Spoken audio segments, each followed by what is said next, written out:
Good evening, ladies and gentlemen. MATTROISE here with another live stream tonight of Bret the Hitman Hart. Live here. Good evening, everyone. Good evening. A&E documentary. How's everybody doing tonight? Hope you guys are ready. What's up, RJ Charlton in the house? What's up, Rory 2?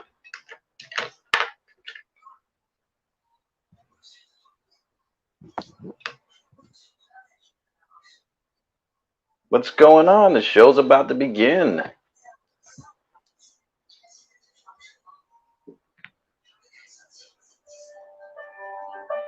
Ever since I was a little kid, I loved drawing cartoons.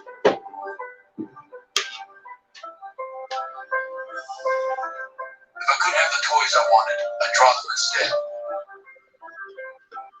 I sketched Snoopy and the Red Baron, werewolves, Frankenstein. What I drew the most were the wrestlers that I loved.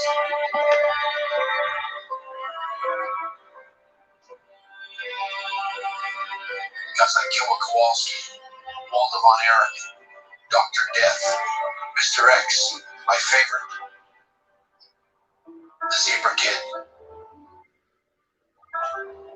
I loved wrestling so much that I even drew myself.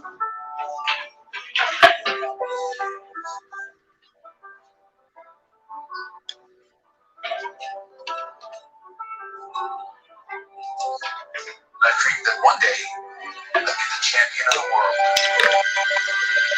That's awesome, Bret.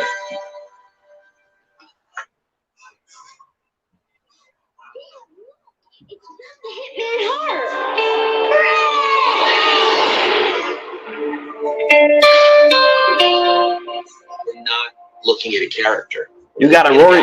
His name is Bret Hart. Go get him. What's up, Moxley? It wasn't comic book writing. It wasn't storytelling. It wasn't fables. It wasn't make-believe.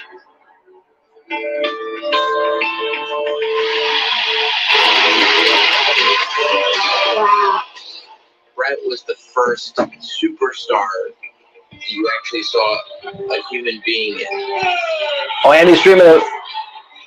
Yeah, I'm not streaming the fight, so yeah, that's cool. We can stream the fight. We all wanted to be the kid that got the glasses. That's all right. I'm not going to stream the fight. He had the it factor all along. He was like magic. They just were thrown to him like a magnet.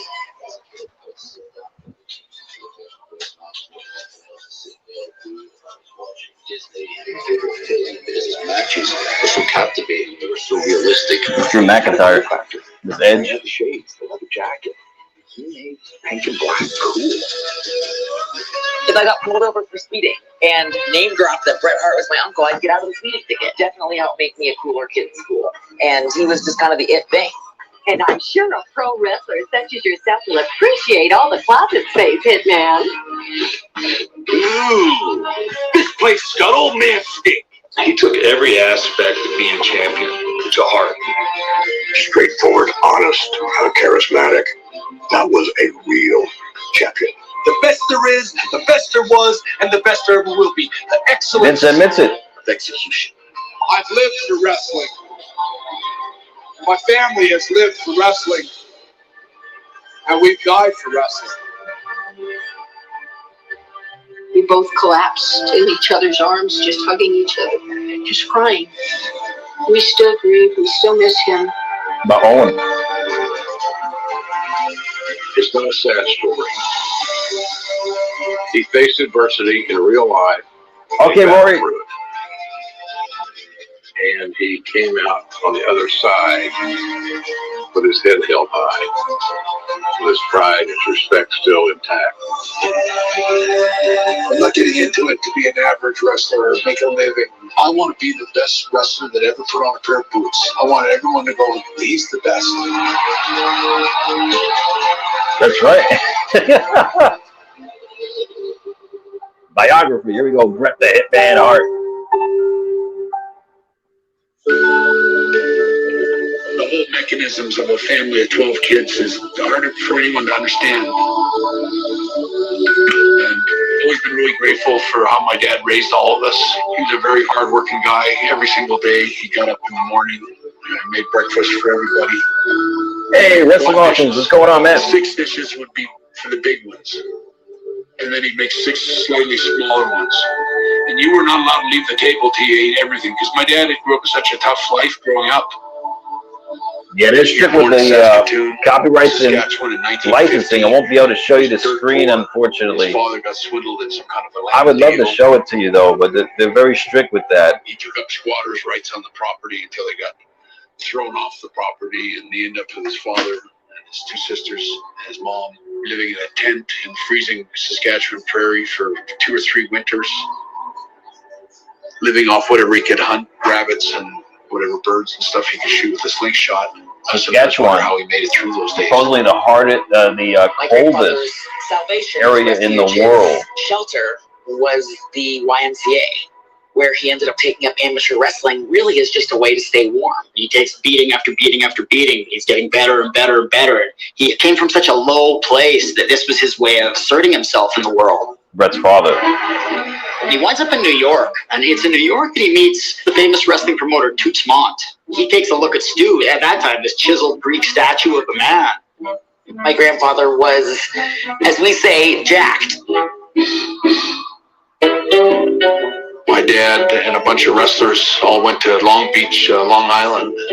Long Beach, I was just there yesterday. They're all flirting with my mom, and my mom was pretty hot stuff back in those days. My dad somehow caught my mom's eye, and my mom took a shine to him. My mother and father got married December 31st, 1947, in one of the worst snowstorms in New York history.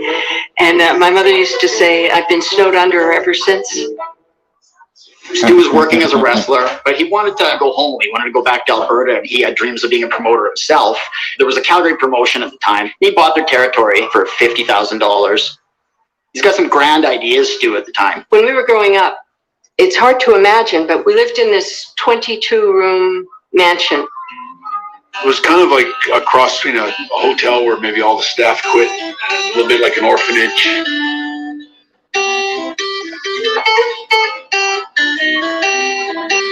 We were right on the edge of the city limits back in those days. It was at one time a hospital for the Red Cross. Although it was very stately, it was clearly a well-lived-in house. As a lot of houses, when you have that number of children. Smith, Bruce, Keith, then came Wayne, Dean. Then we got our first girl, Ellie, and then there was Georgia, and then I came along. Big and family. My sister Allison came along, and then my brother Ross came along. My sister Diana came along, and finally the last, my youngest brother Owen. Oh, he was the youngest. Owen was the youngest. I had a really vivid imagination. Jeez. I loved cowboys and Indians. I loved the Wild West. Davy Crockett was a big hero. It was always an adventure. There was a guy that handled the Wrestling Bear, Terrible Ted, up in Calgary and working the territory. And my dad let him live on the property. He lived under the back porch of the house, and it was in a little mesh cage. My dad would always have fudgicles in the freezer. And you could take the fudgicles and you could drip the ice cream on your toes. And that bear would lick your feet clean. I remember my feet were like black on the bottom. They were so dirty. I remember my mom going, "Oh, you took a bath?" It's like, "Yeah, I took a bath. Bear cleaned my feet." I never even thought much about it. It's like I kind of assumed everybody had a bear under their porch. A bear cleaned his feet. That's a lot sick. of the cooking, the big stuff, maybe 2 or 3 Look at the bear didn't bite his foot Stu off. had all these connections with the grocers where he would get the distressed food and stuff. They would give him all the fruit that they were unable to sell. So he would sometimes come home with like 50 pounds of bananas. We'd be having bananas and milk for breakfast for several months. I spent every Friday night from the time I was 4.5 or 5 years old around wrestlers. Gene Kiniski and Killer Kowalski and Pat O'Connor and Luthez.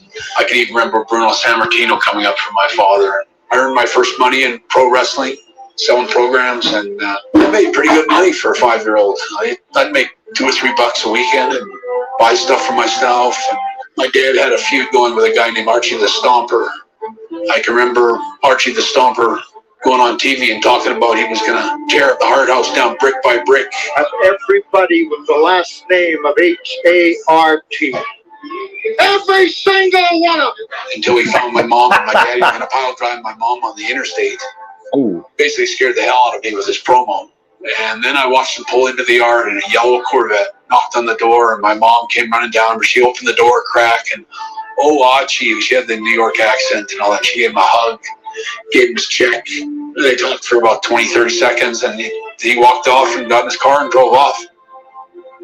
What's going on here? Why is my mom being nice to Archie the Stomper, especially after last night he was biting my dad's head?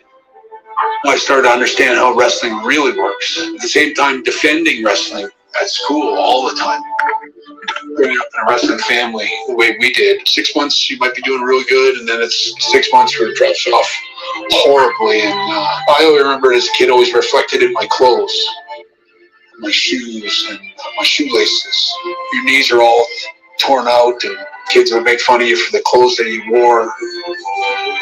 When your dad's not a policeman or a doctor or a lawyer, when your dad's a professional wrestler and there's 12 of you and you're wearing hand-me-downs, it had its challenges. They call this heart fart, and we hated that. I was always pretty defensive about that stuff. Well, I think more so defensive of the wrestling. When somebody came up and told me that wrestling was all bullshit, none of it was real, and your dad wasn't really a tough guy, and my dad could beat your dad up, that was time to throw down. Where I would beat a kid with a full Nelson or a sleeper hold or a Boston Crab right on the grass. It was a big deal to me to go out there and defend the Hart name, and I never lost a fight at school ever. That's awesome. It didn't matter if we dressed funny or if we were different. We were the Hart family. And my dad would say, the Hart boys are coming. The Hart boys are coming. You let go of Liv Morgan too, Vince? What are you doing, Vince? Come on, Vince. Be careful with that. You know, you're getting rid of all your talent. That's not good, man. Who are you going to have to go on the road with you? Jeez, you guys are hitting the road soon. You better be careful. Wow. So Bret Hart, you know, he had a pretty good upbringing. I mean, pretty tough at times. Like, they didn't have a whole lot of means to get everything they wanted. I mean, geez. Wow, I just saw Johnny Boots. He's going live for the Logan Paul fight. So if you guys want to check out Johnny Boots, check him out. Johnny Boots, you know, my brother, he's be doing a live stream.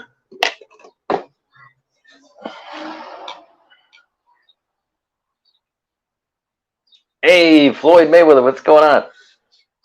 You getting rid of Mia Yim? Keith Lee's fiance. I know what Mia Yim is.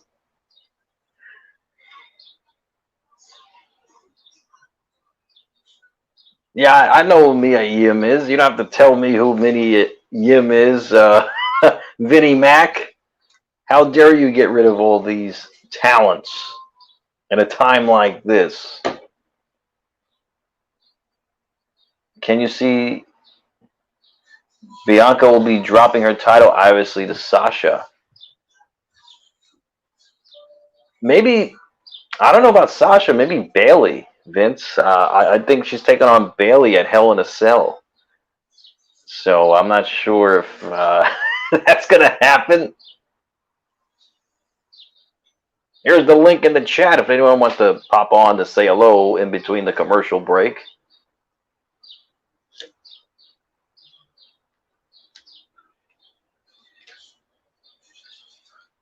But yeah, Bret the Hitman Hart. I mean, he was one of my favorite wrestlers of all time. Next to Stone Cold Steve Austin, he's probably my second favorite wrestler of all time. Bret the Hitman Hart, and yeah, I mean, he was the greatest. I mean, I remember him, you know, growing up.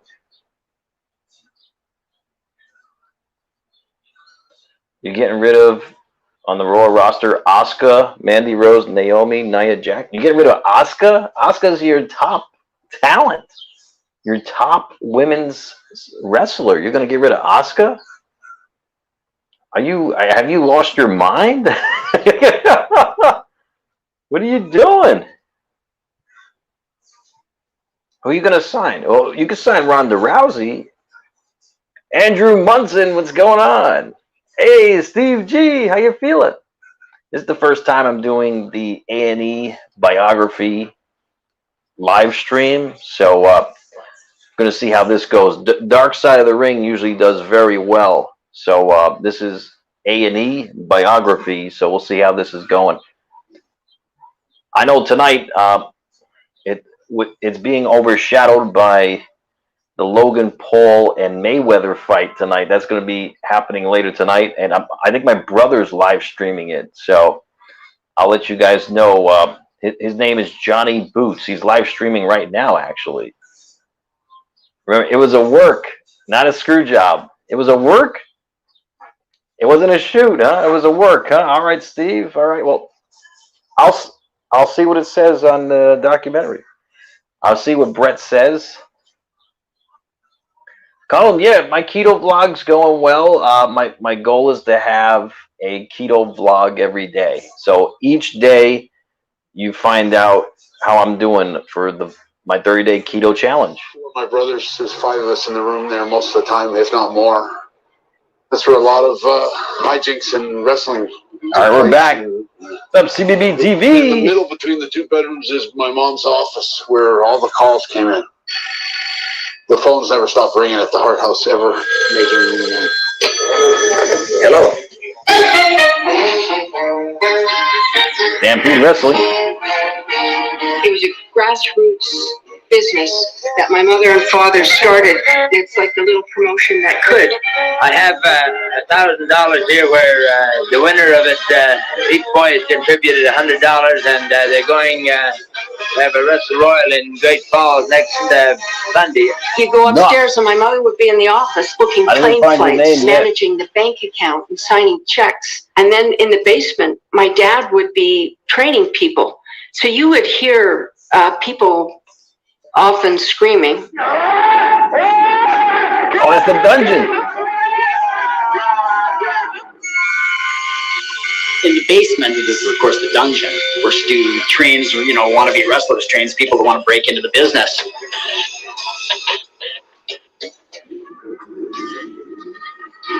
My grandfather had this deep passion for submission wrestling, where you basically put somebody in a real hold. It's meant to induce so much pain in them that they scream or they tap out. You got it, man. Twist you into a pretzel.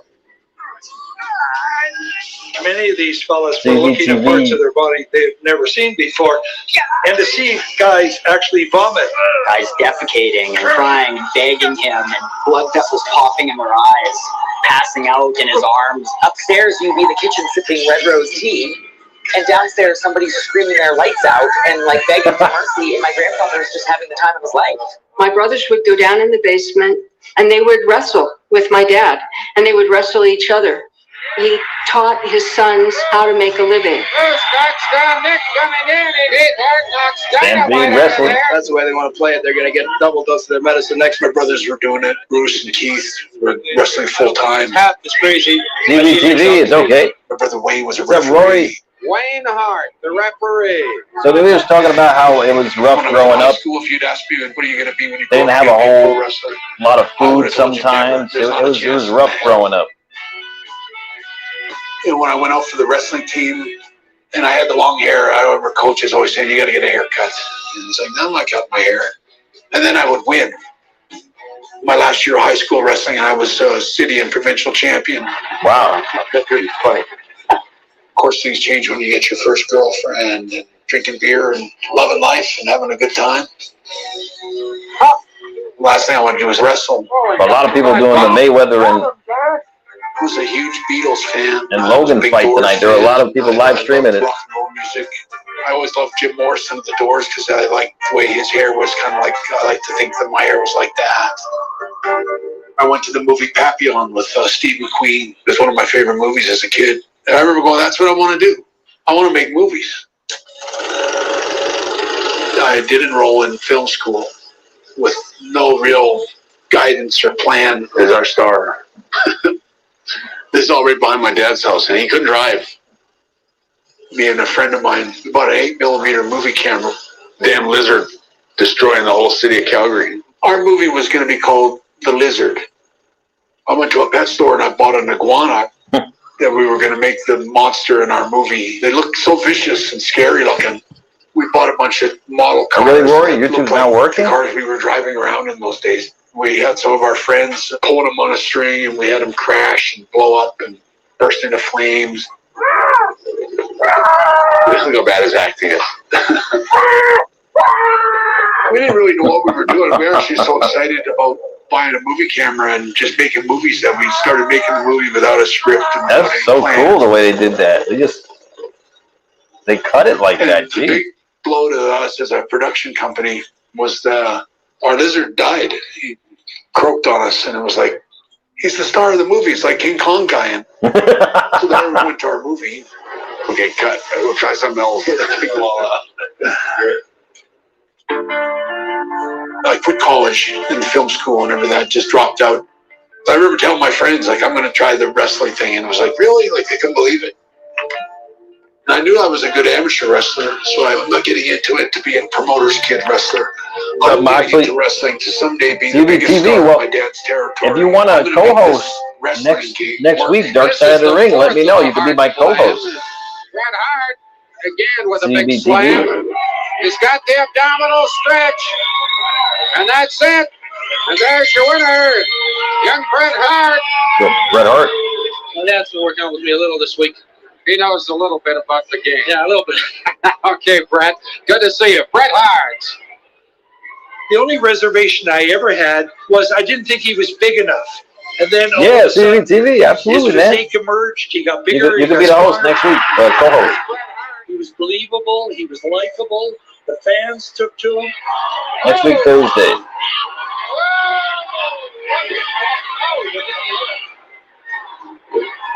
They got him 1, 2, 3. It goes to Bret Hart. 6 places. Wow. Like a lot of kids who grew up in Calgary in the 1970s, Stampede Wrestling was a ritual. And it was something that you look forward to on Saturday afternoons. And I do remember the boys in my elementary and junior high school, a lot of the times at recess would emulate the Hart boys. I'm sure that me and Bruce and Keith would fight any way they want. We'll give them any kind of match they It want. was quite funny because I was like this kid that had been picked on, and all of a sudden girls were telling me that my brother Bret is so cute. And I'd be like, okay. The fans loved the Harts so much. I mean, all the Harts, all of the 8 Boys had some sort of dealings with the wrestling world.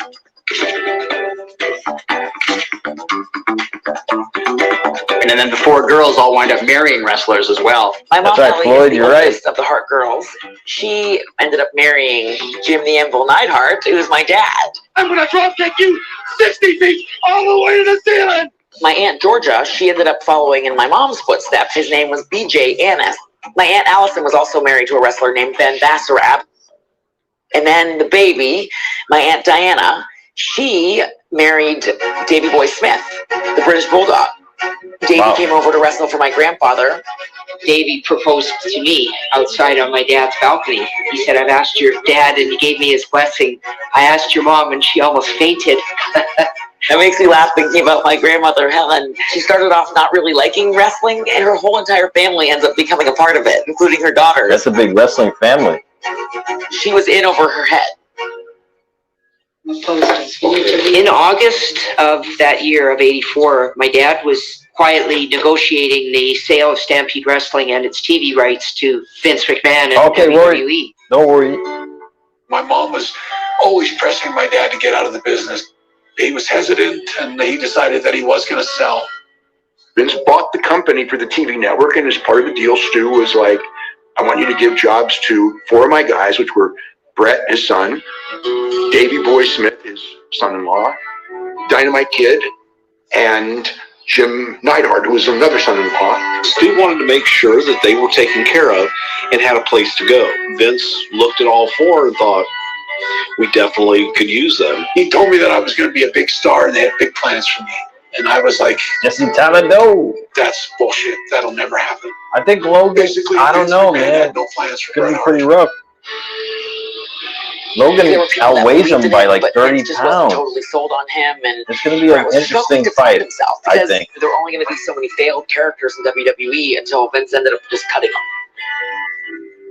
It's going to be an interesting fight, to say the least. WWE Universe, here's your chance to face-to-face. Shawn Michaels.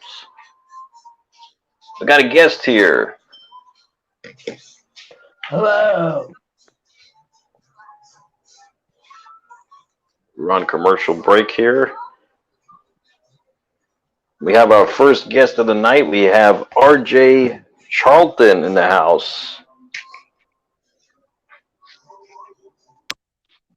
Hello, RJ. What's up? How you doing, man? Good. How about you? Oh, I'm good. Yeah, how you feeling? Good.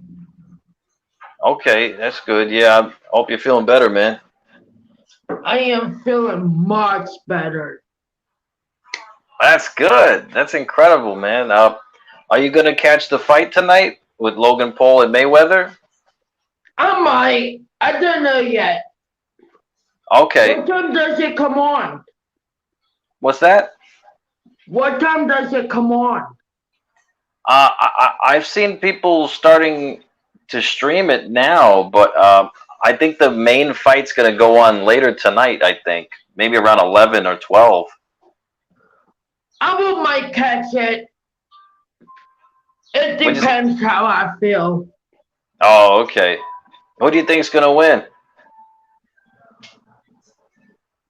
I've never seen them two fight before.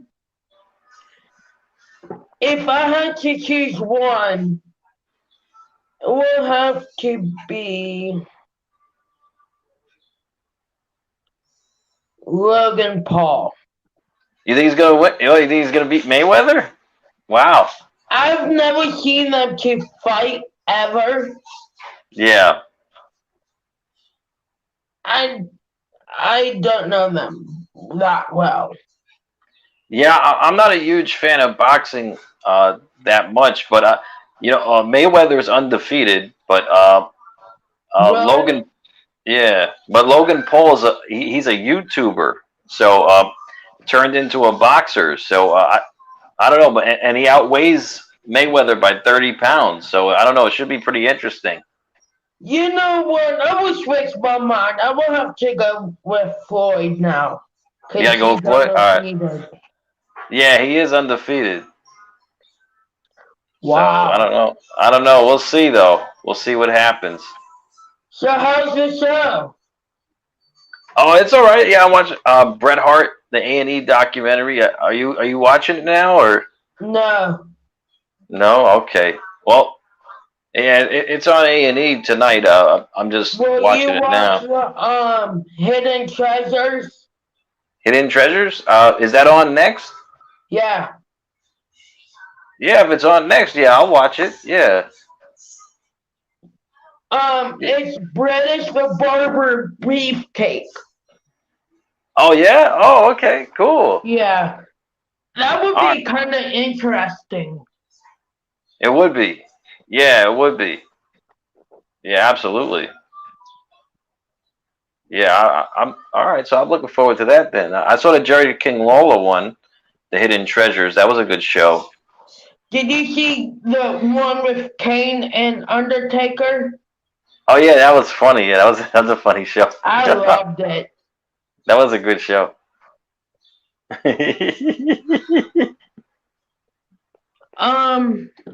So are you ready for Monday Night Raw? Yeah, I'm ready. I'm ready. Hopefully it's a good one. Last Raw was good. It was a good show last Monday. Did you see Braun Strowman got released? Yeah, that's a shame. I can't believe he got released. And Aleister Black and Lana. Yeah, that's horrible.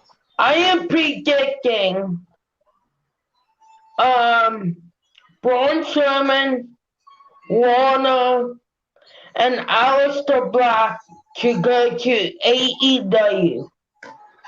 I can see that happening too, man. Yeah, absolutely. Where would you like Ruby Riott to go? I can see her in Impact. Really? But you never know. You never know. Or New Japan Pro Wrestling. Did you see Andrade debuted in AEW? I know, that's crazy. What's up, gamer guy? I was like, what? Yeah, it's crazy. It is. Well, RJ, the show's back on, so I'll have you on next commercial break, man. Okay. All right, RJ. Bye. All right, bye-bye. Went and had a quick Hey, meal the vengeful and Dark go Angel. What's going on? The night I got married, I wrestled Nick Bockwinkel for the AWA World Championship in Calgary at the Pavilion, and that was my honeymoon. I was convinced, absolutely, totally convinced, that I was going to have the first son, the first Hart boy. The baby's name is going to be Stu. Stu. I'm going to carry the legacy. But when they came and told me, like, you've got a baby girl, it just floored me. It's like, wow, I got a girl. Okay, she was a really okay. beautiful baby, and it was a very happy time for me and Julie. It wasn't long that Dallas was coming next, like the next baby. So I kind of prepared myself as like, I'm not going to overthink this time. And I didn't have a name. One of my brothers ended up naming his kid Stuart. So the Stu Hart thing was gone. That wasn't going to happen anymore. And the Dallas Cowboys were on TV. They were my favorite football team at that time. And I named him after the Dallas Cowboys. It reminded me a little bit of a miniature version of King Kong Bundy. So he was immediately nicknamed Bundy back in those days. Bundy. He was a great dad. Bret was really hands-on with our kids because he was gone so much. Like, that's all he did. He just stayed home. He didn't want to go anywhere. And I can remember playing with my daughter. She was pushing a shopping cart or toy one around, and she was so excited she was going to get me groceries, and we did stuff all afternoon. I had to hide my suitcase. I had to bring it down the stairs and sneak out of the house because she would get so upset if she thought I was leaving again. It was always on the nights that my dad would have to sneak out and, you know, get on a plane to leave. I wish that he could have been there more. But I also, I think, felt so bad for my mom. I would love to have stayed home, especially at that time with two very young babies. Welcome to the World Wrestling Federation, and welcome to the good old US of A. Yeah, it's great to be here. Now I'm down in the United States. I want to really earn myself a niche here. I pretty much walked out the door and in a lot of ways never came back. And I was gone at least 300 days a year, every year. Wow. Bret Hart from Calgary, Canada, following in his father's footsteps into the ranks of professional wrestling. Bret had been used to being a top star in Calgary. He was the promoter's son, and incredible talent. There, a body slam by Hart, and a whoa, tremendous stop in there as well. Second rope and coming up, whoa! But when Bret came into the WWE, he didn't really fit into the upper echelon as far as size, drawing power, personality. He didn't have the confidence. The company wasn't totally sold on him. At one point, they wanted him to be a cowboy. We're going to call you Cowboy Bret Hart. You're going to ride a different horse out to the ring every night. I'm not a cowboy. You know, where I come from, Calgary, you got to be a real cowboy to call yourself a cowboy. I can't even ride a horse. He had to come up with a suggestion. Bret decided that he and my dad could be a tag team. Jim the Anvil Neidhart and Bret Hart teaming up in the air, and what's going to happen here? Oh, wow, what a clothesline. Here are your winners, Bret Hart and Jim the Anvil. When we first teamed up, we didn't even have matching outfits. I didn't think we were going to last. We had a Saturday main event match coming up. I called the lady out of Ohio who used to make all the wrestling gear. I was in the hotel room with Jim Neidhart. I said, she's got a hot pink. He liked to give me the nod, like, go for it, go for the pink. And I remember thinking, pink? Like, gee, serious? All of a sudden, everyone's wearing pink. I think. Why is this? I haven't. Because they're jealous! I didn't like it. Jim loved it. And well, I've always said pink is not my favorite color. but it was my lucky color. We're the best team in professional wrestling. And we got this manager right here, the greatest manager in professional wrestling. How do you feel, baby? How do you feel? Yeah. The original formation of the Hart Foundation were kind of three guys that were kind of put together, but I think with all of us having the name Hart somewhere in it, Knight Hart, Jimmy Hart, Bret Hart, it was just something that really meshed. You know, it was like the three amigos. Everybody was different. I was running around the ring like 90 miles an hour with a high squeaky voice. Okay, Dark Angel, Hey, cool. baby, it's all beautiful. Come on, Brett. Come on, Jim. Kind of stirring up everything. This is the day when somebody takes a megaphone and shoves it down his throat. He would just absolutely drive you insane, never stopping. Whereas where he got his name, Mouth of the South. And my dad was always the scene stealer. Big what? What we got? He was always the one that just had an over-the-top charisma about him. Ooh, are we scared? And he loved to laugh like a lunatic. Even though we were the bad guys, the girls love Bret. Oh my gosh, did they love Bret? We've got skill, we've got looks, we've got everything, and we've got money. His talk and everything else was so smooth. He was like smooth operator. Not only am I possibly the greatest looking wrestler, but I'm also the greatest technical wrestler. Ooh, what a drop kick by Bret Hart. Clotheslines. You get Bret to come in with this crisp, slick, but yet rough, rugged, technical wrestling. And then here comes Amber. There was good tag team.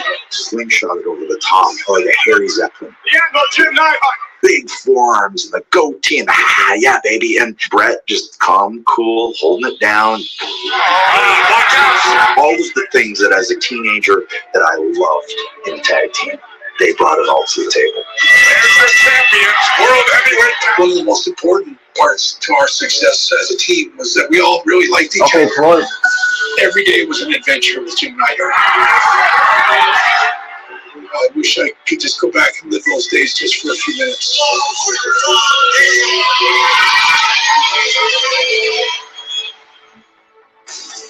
Vince had called me because I don't know what it is. For some reason, we got more fan mail for you than any other wrestler in the company.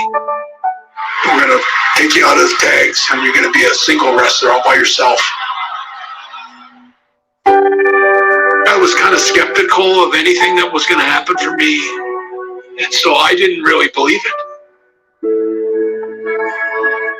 Wow, he's gonna be Introducing. Yeah, I was always asking myself, why did they break up the Hart Foundation? But I guess Vince just separated them. So yeah, I mean, I always ask myself, why did they separate? And now you can see they separated just because Vince separated them. I thought there was some sort of falling out I missed when I was younger, but I guess I was wrong. Just like the Rockers, how Marty Jannetty and Shawn Michaels, they fell out between each other, like they had a falling out. So other than that,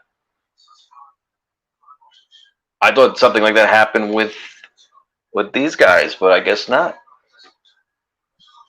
Welcome back, RJ. I'm back. Welcome back. And we have the Dark Angel. How you feeling? I'm all right. That's good. Great to see you. Sorry, I've been on like a vacation for the last couple weeks. I needed Are you breaking up?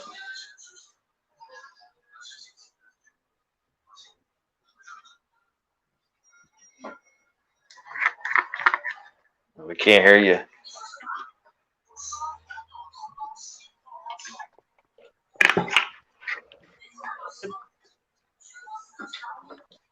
Matt, What's up, RJ? do you like NFL? NFL? Not too much. No, I'm not a big NFL fan. Why? You like NFL? Yes. Well, that's good. What's your favorite team?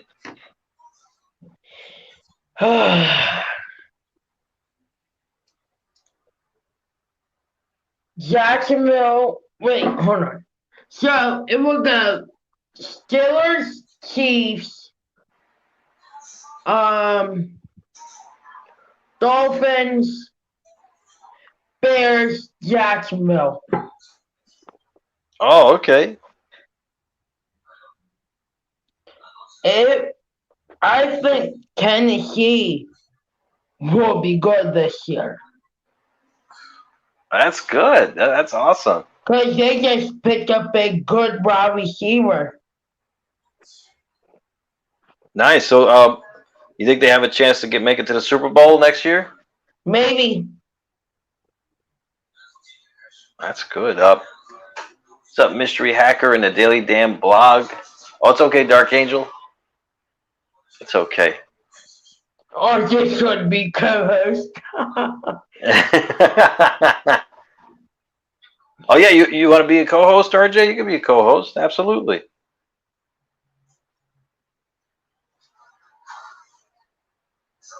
Yeah, absolutely. What we got here? Yeah, but in any case, I mean, I'm not sure.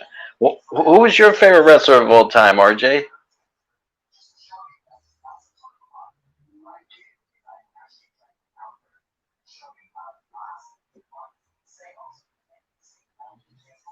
I don't know if we may have lost RJ too.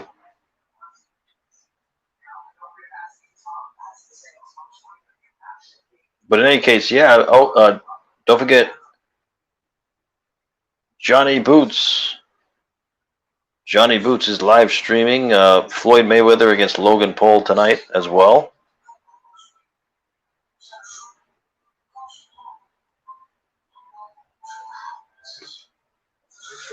New episode next on A&E. All right, we're back.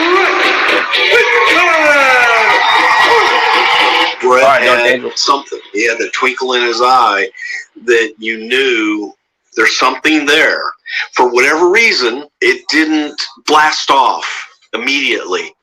Once you put me in singles, you took away Jimmy Hart, you took away Anvil, and they were my support for promos, and I had to start talking on my own. It wasn't my strongest suit, but I was trying my hardest. You may have come out of Harlem, but I came out of the dungeon. Everything was tied in with my dad, the Hart family, one of 12 kids. He's taught us how to be tough. He's made us fight. And I learned hold after hold after hold, and I learned to never quit. Gorilla Monsoon always talked about my dad on TV in the dungeon. And he learned that in the dungeon in Calgary, Alberta, from one of the greatest wrestlers of all time, the Stu Hart. These are all things that fans didn't hear about from other wrestlers. Fans started to slowly get opened up to this backstory. And at the same time, fans had seen me slowly climb up. They understood my struggle. They related to it. Although he is very technical and very sound, very believable, Bret was not all that big compared to the other performers. But Bret stayed in there, hung in there, and hung in there. It's like, and eventually everyone recognized his skill, and the rest is history. Bret was put in with Kurt Hennig, who was one of the absolute greatest performers in the history of the business. Perfect clutch right there. Oh, building and building. Wow. That could be the climb. No matter how much they beat the crap out of him, he just wouldn't die. He just kept coming back. Kind of like a Rocky type of vibe, you know what I mean? Gaining confidence with each second that goes by. Come on, Bret, don't stop that rally. As the match progressed, you would notice he would focus more on the back areas. Why is he doing that? All right, going to another portion of the body now. Interesting. Going easy, setting up for the sharpshooter. His finishing was the sharpshooter. He's wearing down his opponent, so his finishing was effective. A sharpshooter. He's got it. Oh, the Lord. We got Susie TV. The Intercontinental title was given to the best actual technical wrestler in the company. Definitely Mystery Hacker. Yo, we'll go to Johnny Boots after this. Johnny Boots is live streaming the fight tonight as well. We brought honor to the family and the name, and my dad, and everybody. Bret the Hitman Hart defends his coveted Intercontinental title against his brother-in-law, the British Bulldog. Bret, you are my brother-in-law. But when I step in the ring with you, Bret, I never met you. I don't even know you. He's the one that wanted to challenge me. He's the one responsible for all the family tension. He's the one that wanted a shot. The beauty of what the storyline presented was this realism. He wanted the big fight. Why does Bret always have a like a scratch on his nose here? Keeping the belt. What's up, Balor Club? Consumed with winning This is not a made-up story. She's not an actress. This is my real sister. She really is married to the Bulldog. But they don't understand what we're going through. It was a legitimate storyline. I had feelings for both of them. I really did. Take a listen to the comments of your dear mother, Helen. Take a look at the emotion she shows. I don't want them to fight. I don't want them to hurt each other. They're all blood. I just can't stand it. That's all. Sorry. She pretended to cry or something because she was so torn up over her family. Hey, Dalton Hart, what's going on, man? Certain members of my family. From Saskatchewan. Bret's ego was so damn big that he What's going on, man? Dalton, how you feeling, man? Gold member, Dalton Hart. As layers to the truth of the story. Then I'm it's good, like, Balor okay, Club. How we you delivered doing, the man? match.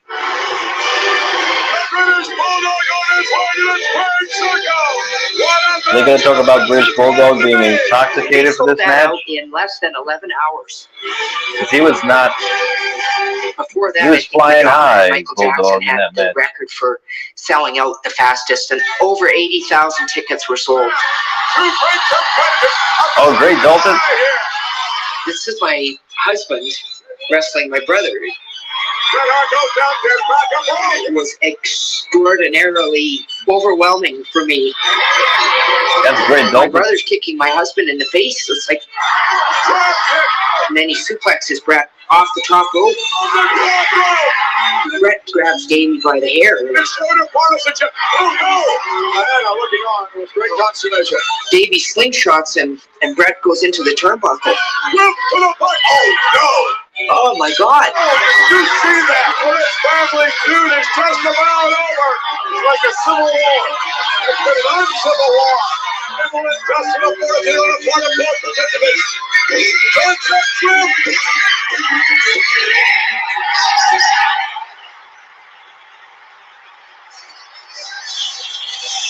We have some interesting guests coming in next commercial break. I was so happy about that.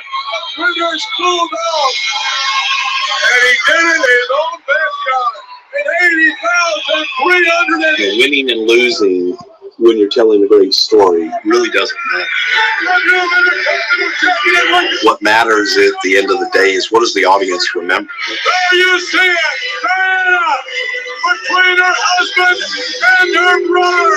Losing isn't always a bad thing. If it's done in a dramatic way, an honest way, and an emotional way, This has been a family affair.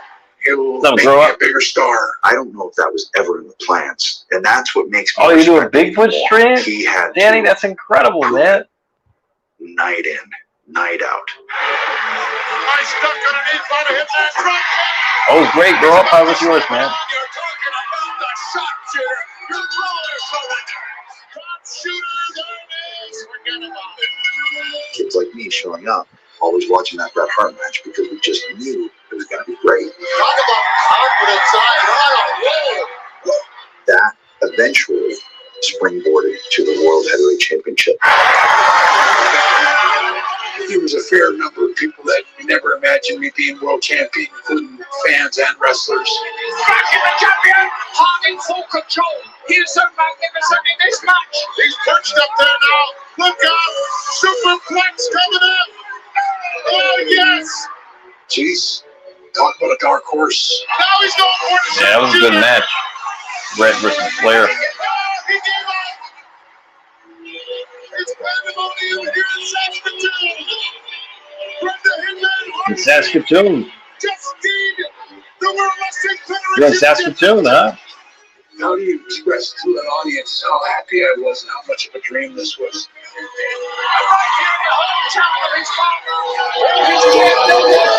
You know what? Just What's up, Doc? who's telling the truth. You know, Gene, since I was this tall, I've been involved. Wow, that's awesome, Danny. 7.61 kicks. That's incredible, Danny. Keep it up, man. Keep up the good work, man. This is only the beginning for you, man. Keep it up. That was a beautiful belt too. That Winged Eagle title, beautiful belt. Family is real, and family is something that everyone has. Anybody that has siblings, no. Brother versus brother. Siblings fight. That's WrestleMania 10. I remember There's that. nothing that will ever stop the Rocket, brother. Owen Hart. Yeah. All right. Let's see our special guests here. We have the Dark Angel. Welcome. Now let's try what goes on. All right, and then we have. Owen Hart. I'm surprised, to be honest. Oh, okay. We just had Sheriff Doge. We don't have him anymore. Okay. Oh, what were we saying, Dark Angel? Like, since it's a WWE like promotion biography, I'm surprised they're talking about Owen Hart, to be honest. Yeah, I wonder what they're gonna say. I mean, yeah, I mean, good things about him. Hopefully, yeah, I'm sure they'll say good things about him, but I don't know. They didn't say anything about British Bulldog being intoxicated at SummerSlam. He was flying high on that cocaine or blood. Yeah. Yeah, so they didn't say that. I don't know. We'll see what they say. I mean, seems pretty interesting. Okay, we got CBV TV. What's going on, man? What's up, Matt? You're a bum. Besides that, what's up, Leon? We're gonna act like Matt's not here. He kind of locked me back in his basement. No, I wouldn't do that. Oh yeah, really? I break out of the basement sometimes, but Sarah lets me out sometimes. What's up with the basement talk? That is just weird, dude. Hey, Big Wood, what's going on, man? How you feeling? Thank you for dropping a like. You guys want to see my new picture of Matt? I got a new self-portrait from Matt. Yeah, sure. Let's take a look at it. Let me find it. Here we go. You're gonna love it, Matt. Let's see. What is that? It's Gary. Gary. What the hell? I don't know. It's Gary Choice. Gary. Oh, that's pretty interesting. Doesn't it resemble you when you're mad? I don't know. Yeah, I don't really get mad that often, but yeah. Yeah, you get mad maybe. every time I come onto the stream. No, I don't. Leon, you're like dying. Sorry, my Like cat's going crazy. your over Wi-Fi here. is cutting in and out like every 10 seconds. Oh, you subscribe, Valor Club? Thank you. I appreciate that, man. Yeah, make sure you guys go subscribe to Mike, because he doesn't do the crappy 100. He does the 105 like points. I'm not kidding. He said that. It's okay. I mean, anyone want? Are you guys watching the Bret Hart documentary tonight? I'm recording I just got it so I home. can watch it tomorrow after I do my homework. Oh, okay. Oh, you got homework. Okay. I just got back from Florida. I'm a college student. You always have homework no matter what. Yeah. Summer break. Yeah, you're I right. just got back from Florida, so I'm... Oh, okay. Basically, say flip you off during summer break. And you got back from Florida. That's okay. You had a little trip. That's fine. Yeah, That's I'm cool. surprised you didn't notice me leave. No, I didn't. I didn't see you. You were on the stream, actually. You I didn't saw check you the on basement, though. the basement. I don't have access to the basement. Oh my god. But I don't yeah, have- you didn't tell me any news about John Moxley on Friday. I had to find out myself. Yeah, Matt, how dare you? No, there was I'm gonna no make Sarah news about him. harass you. Actually, yes, there was, but you missed it. Really? What was it? He's going to be out indefinitely for a while because of injuries caused by the Young Bucks kayfabe injuries. Fake injuries. Really? Oh, not again. Yeah. I didn't know that. I was watching the show. I didn't even hear that. Yeah, Excalibur mentioned it. Oh, wow. I was watching it. I didn't even hear it. That's so weird. Wow. If I heard it, I would have definitely mentioned it. Sorry about that. Nah, it's okay. No worries. Matt's never sorry. He turned heel when he demodded Rory. Saw Bret Hart do a suplex. Put us side by side with mine. It's exactly the same. All right, I'll see you guys next commercial break. All right. Somebody that speaks to me. Bret looked at the ring as What's up, an Ranger artist Shiba can. Coin? He was going to paint a picture every time he got into the ring. He was an artist in real life. Everybody's good at something. Sometimes you don't even know yourself what it is, and one day you're just going to stumble upon it. Like I really love to draw cartoons. Everybody has a gift hidden inside themselves. You just got to find it. These are my old cartoons from years and years ago. He's a good artist. WrestleMania, where I fought Roddy Piper for the Intercontinental belt. I went through Piper and I did go through Flair to get the title. Here's one with me and Davey at SummerSlam, which is kind of funny. It's actually a good cartoon. Goldberg and Hogan, two of my favorites. What has 4 years done to the Warrior? Which Warrior would laugh really hard at that cartoon? Here's Yoko and Lex Luger. And the Mountie.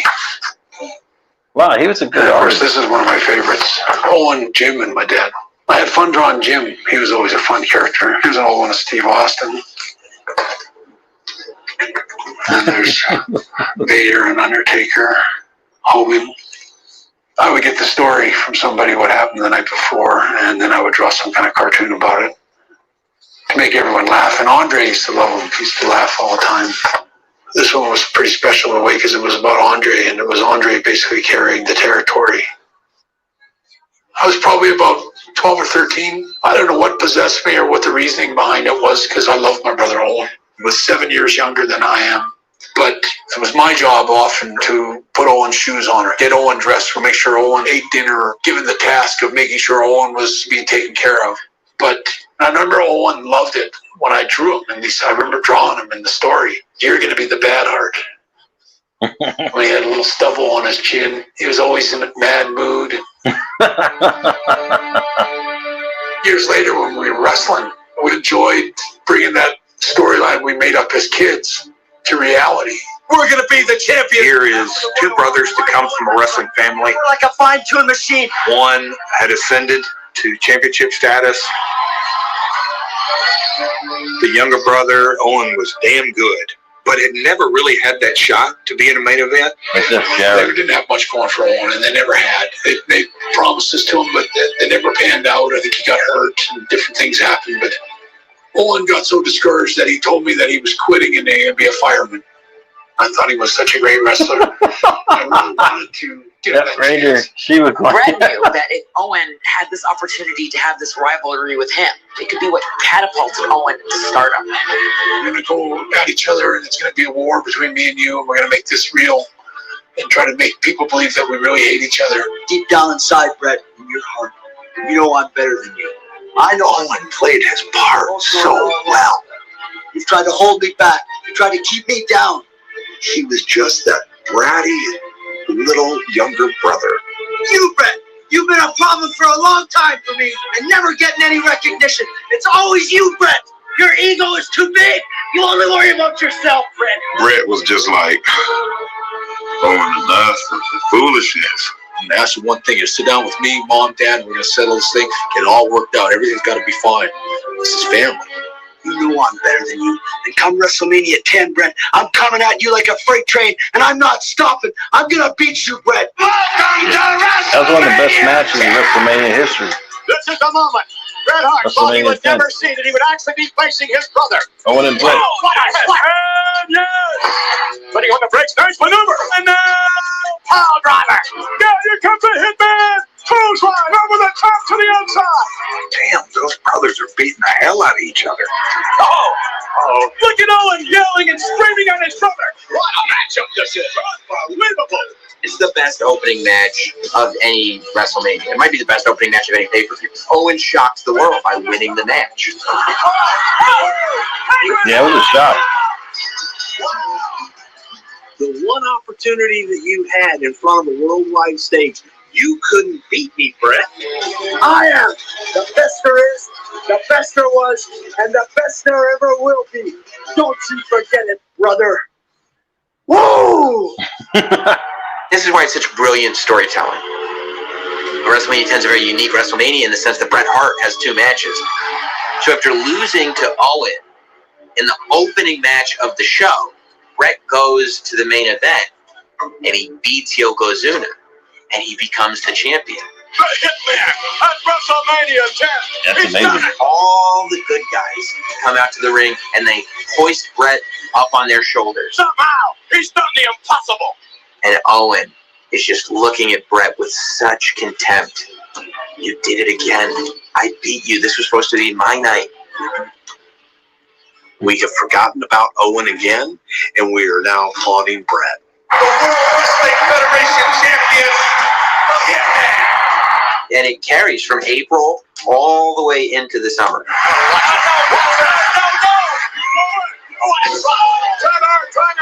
Yeah, steel cage match, SummerSlam.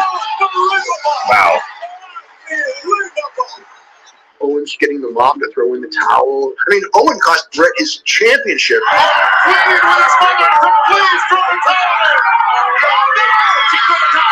She threw the towel in. Yanked the towel out of Stu's hand and threw it in as she ended the match. Heartbroken. Bret Hart. Mom and Dad, you fell right into my trap. You threw the towel in, and Bret, you're not a champion anymore. You're a loser, and I'm a king. That's funny. When the camera stopped rolling and there was nobody around, I don't know if I ever saw a more respectful, loving relationship between 2 brothers. Owen was so happy. He was on top of the world. He loved the storyline that we had. And working with Owen, we definitely did become closer as we bonded together. The love for what we were doing for each other mattered so much to both of us. I loved that about wrestling.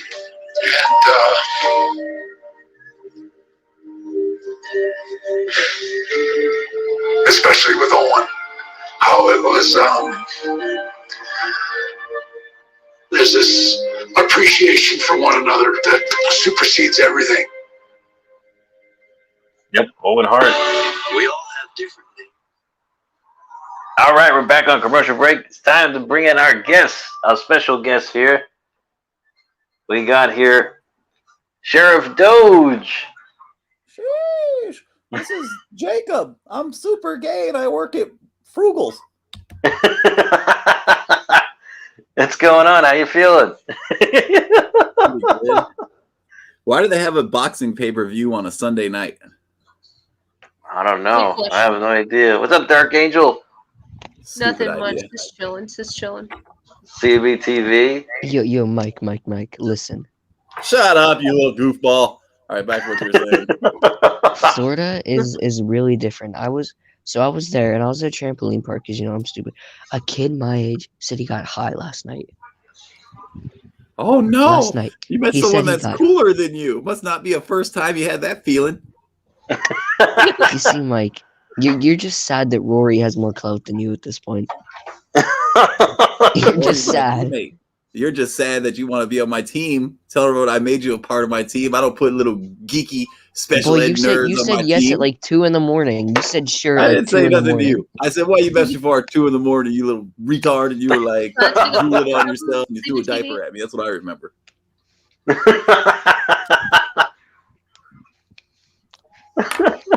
Matt, I think it's time you put Mike in your basement instead of me. I don't even have access to a basement. I don't know what you're talking about.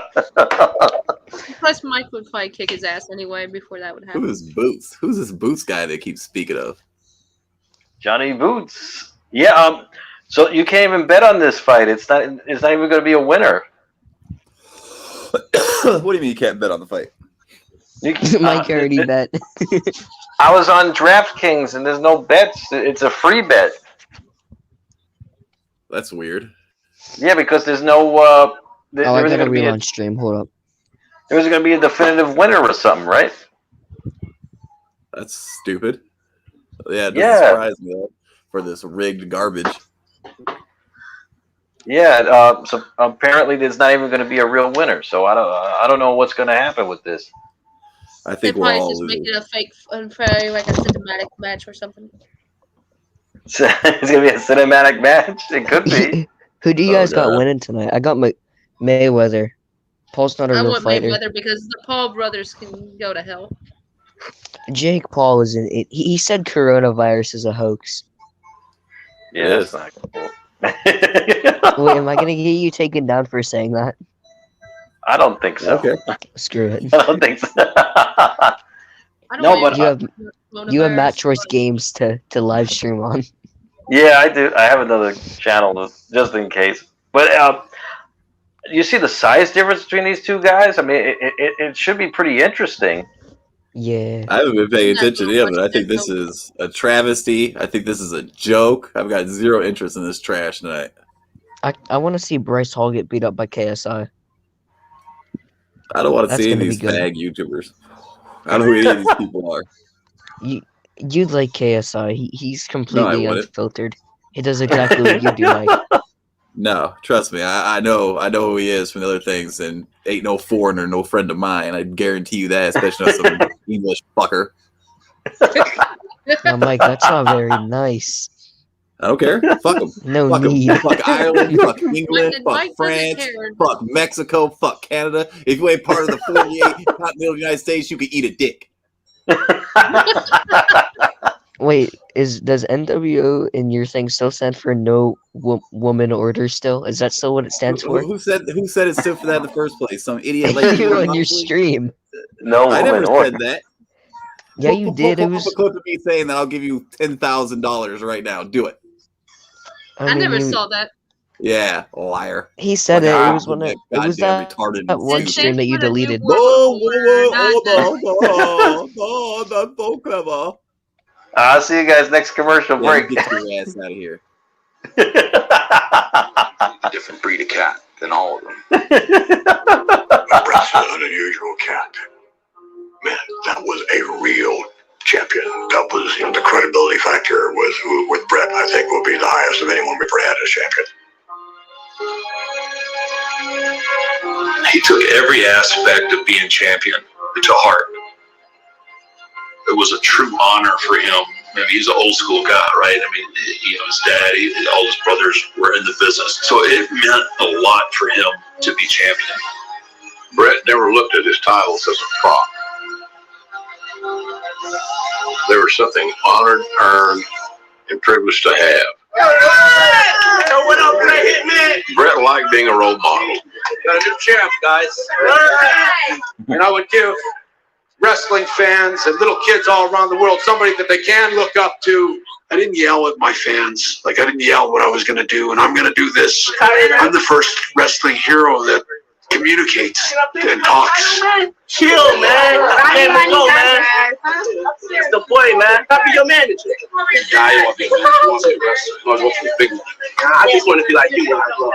Professional wrestler, man. Main man. There's something that he has tapped into here. Stay cool. He became this different type of hero, but a much more realistic hero. This is my pride and joy. You hold it. To see champion of the world. Yes. He was this over-the-top character. He was still cool. He was it. But it was Bret, who just happened to be a wrestler. Everyone can relate to that. Everyone can feel like they're a part of that. CHAZ. All right. Everything was just a natural extension of the real Bret Hart. And the fans then will make that all-important emotional investment into your TV persona. Let me tell you something, boys. I am the World Wrestling Federation champion. The excellence of execution is on top. The best there is, the best there was, and the best there ever will be. I hit my music and I walked out. That place went crazy. They stampeded me. It was like being a maniac. Bro. Persona. He really had this kind of grungy vibe that was cool. This energy and this presence that was ahead of its time.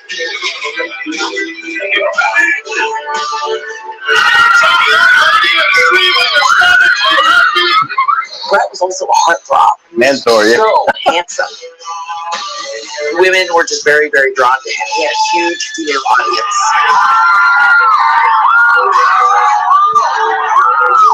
Well, that's kind of weird that I'm like giving a poster of my dad to my friend for a birthday present. I was the star, Vince's top guy, with or without the belt.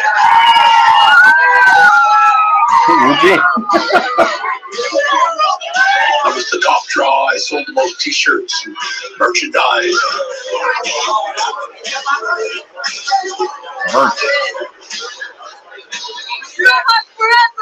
All the right things came into place at the right time, and it just made me stand out above and beyond all the other wrestlers. Hi there. Welcome back. Yeah, it's been a while. A cowboy on a television show. You could have asked me Lonesome that when I Dove. was 5 years old, and that's what I would have wanted to be. I was lucky they were shooting Lonesome Dove up here in Calgary. Lose the roots. We skipped WrestleMania 12 entirely with Shawn The Michaels. hottest and the hungriest man in the valley. You, if you're buying. That's right. Carson, 3 whiskeys, set him up. I was always throwing somebody out of the bar, or they'd come find me in the whorehouse. It's such a fun role to play. And I heard you were in trouble. Who says I'm in trouble? There's one scene in there where I have a fight with a big guy. He hauled off and just drilled me as hard as he could. Right smack in the teeth, busted my lip. I've always said I got hurt more in acting than I ever did in pro wrestling. Lonesome Dove was the most fun I ever had in my life. At that time, my contract completely expired, and I was actually a free agent. This was in the middle of incredible, the most man. heated national wrestling war that there's ever been. WCW was a group out of Atlanta, owned by Ted Turner, and they had made a concerted effort to compete with WWE. And it started to entice our top talent to come. So I found myself in a meeting with Eric Bischoff. He said, look, what's it going to take to bring you to WCW? Give you the exact same contract as Hulk Hogan plus 1 penny. They called me the very next day and said 2.8 plus royalties. To me, it was $3 million a year. They're going to give it to me for 3 years.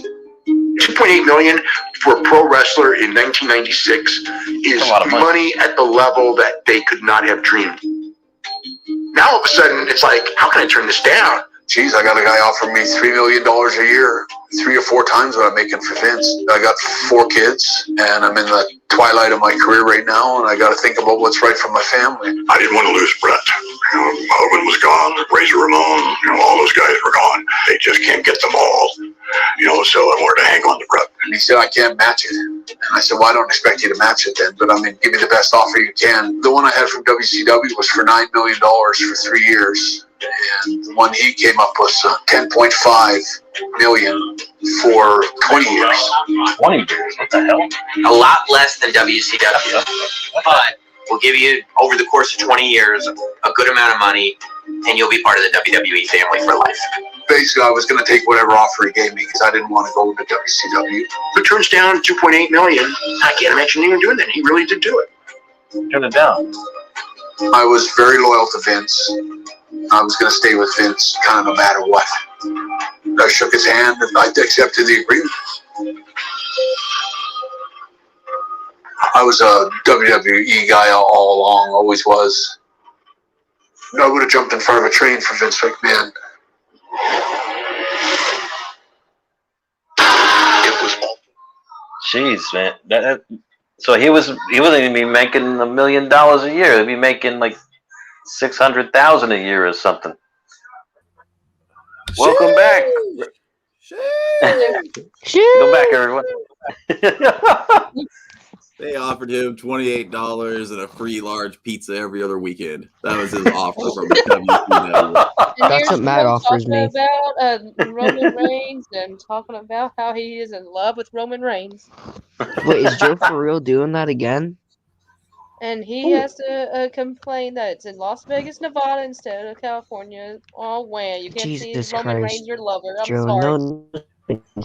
no. Jesus Christ.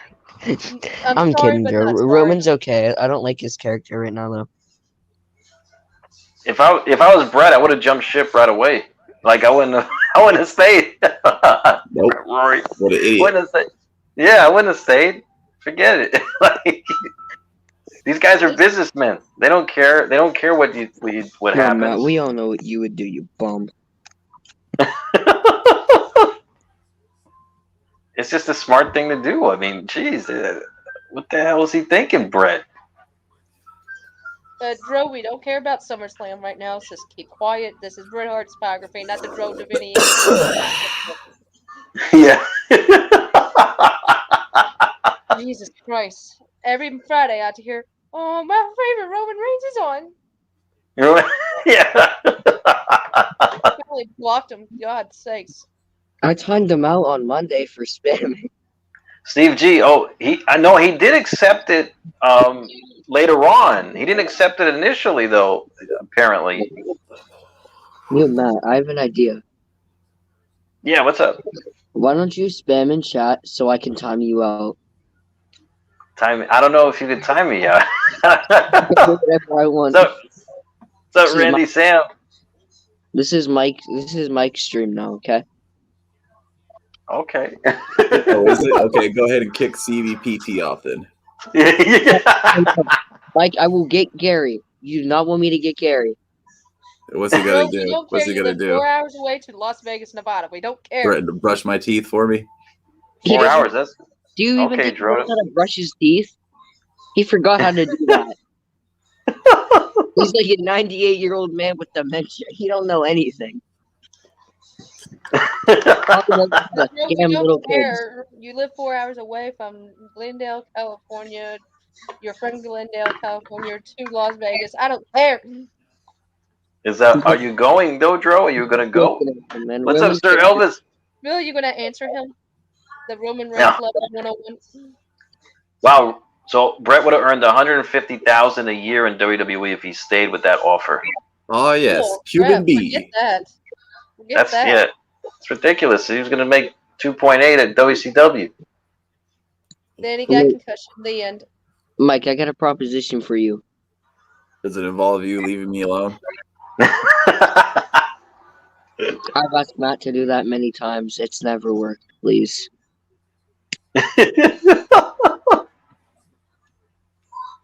If I damn, really, bro. No one cares.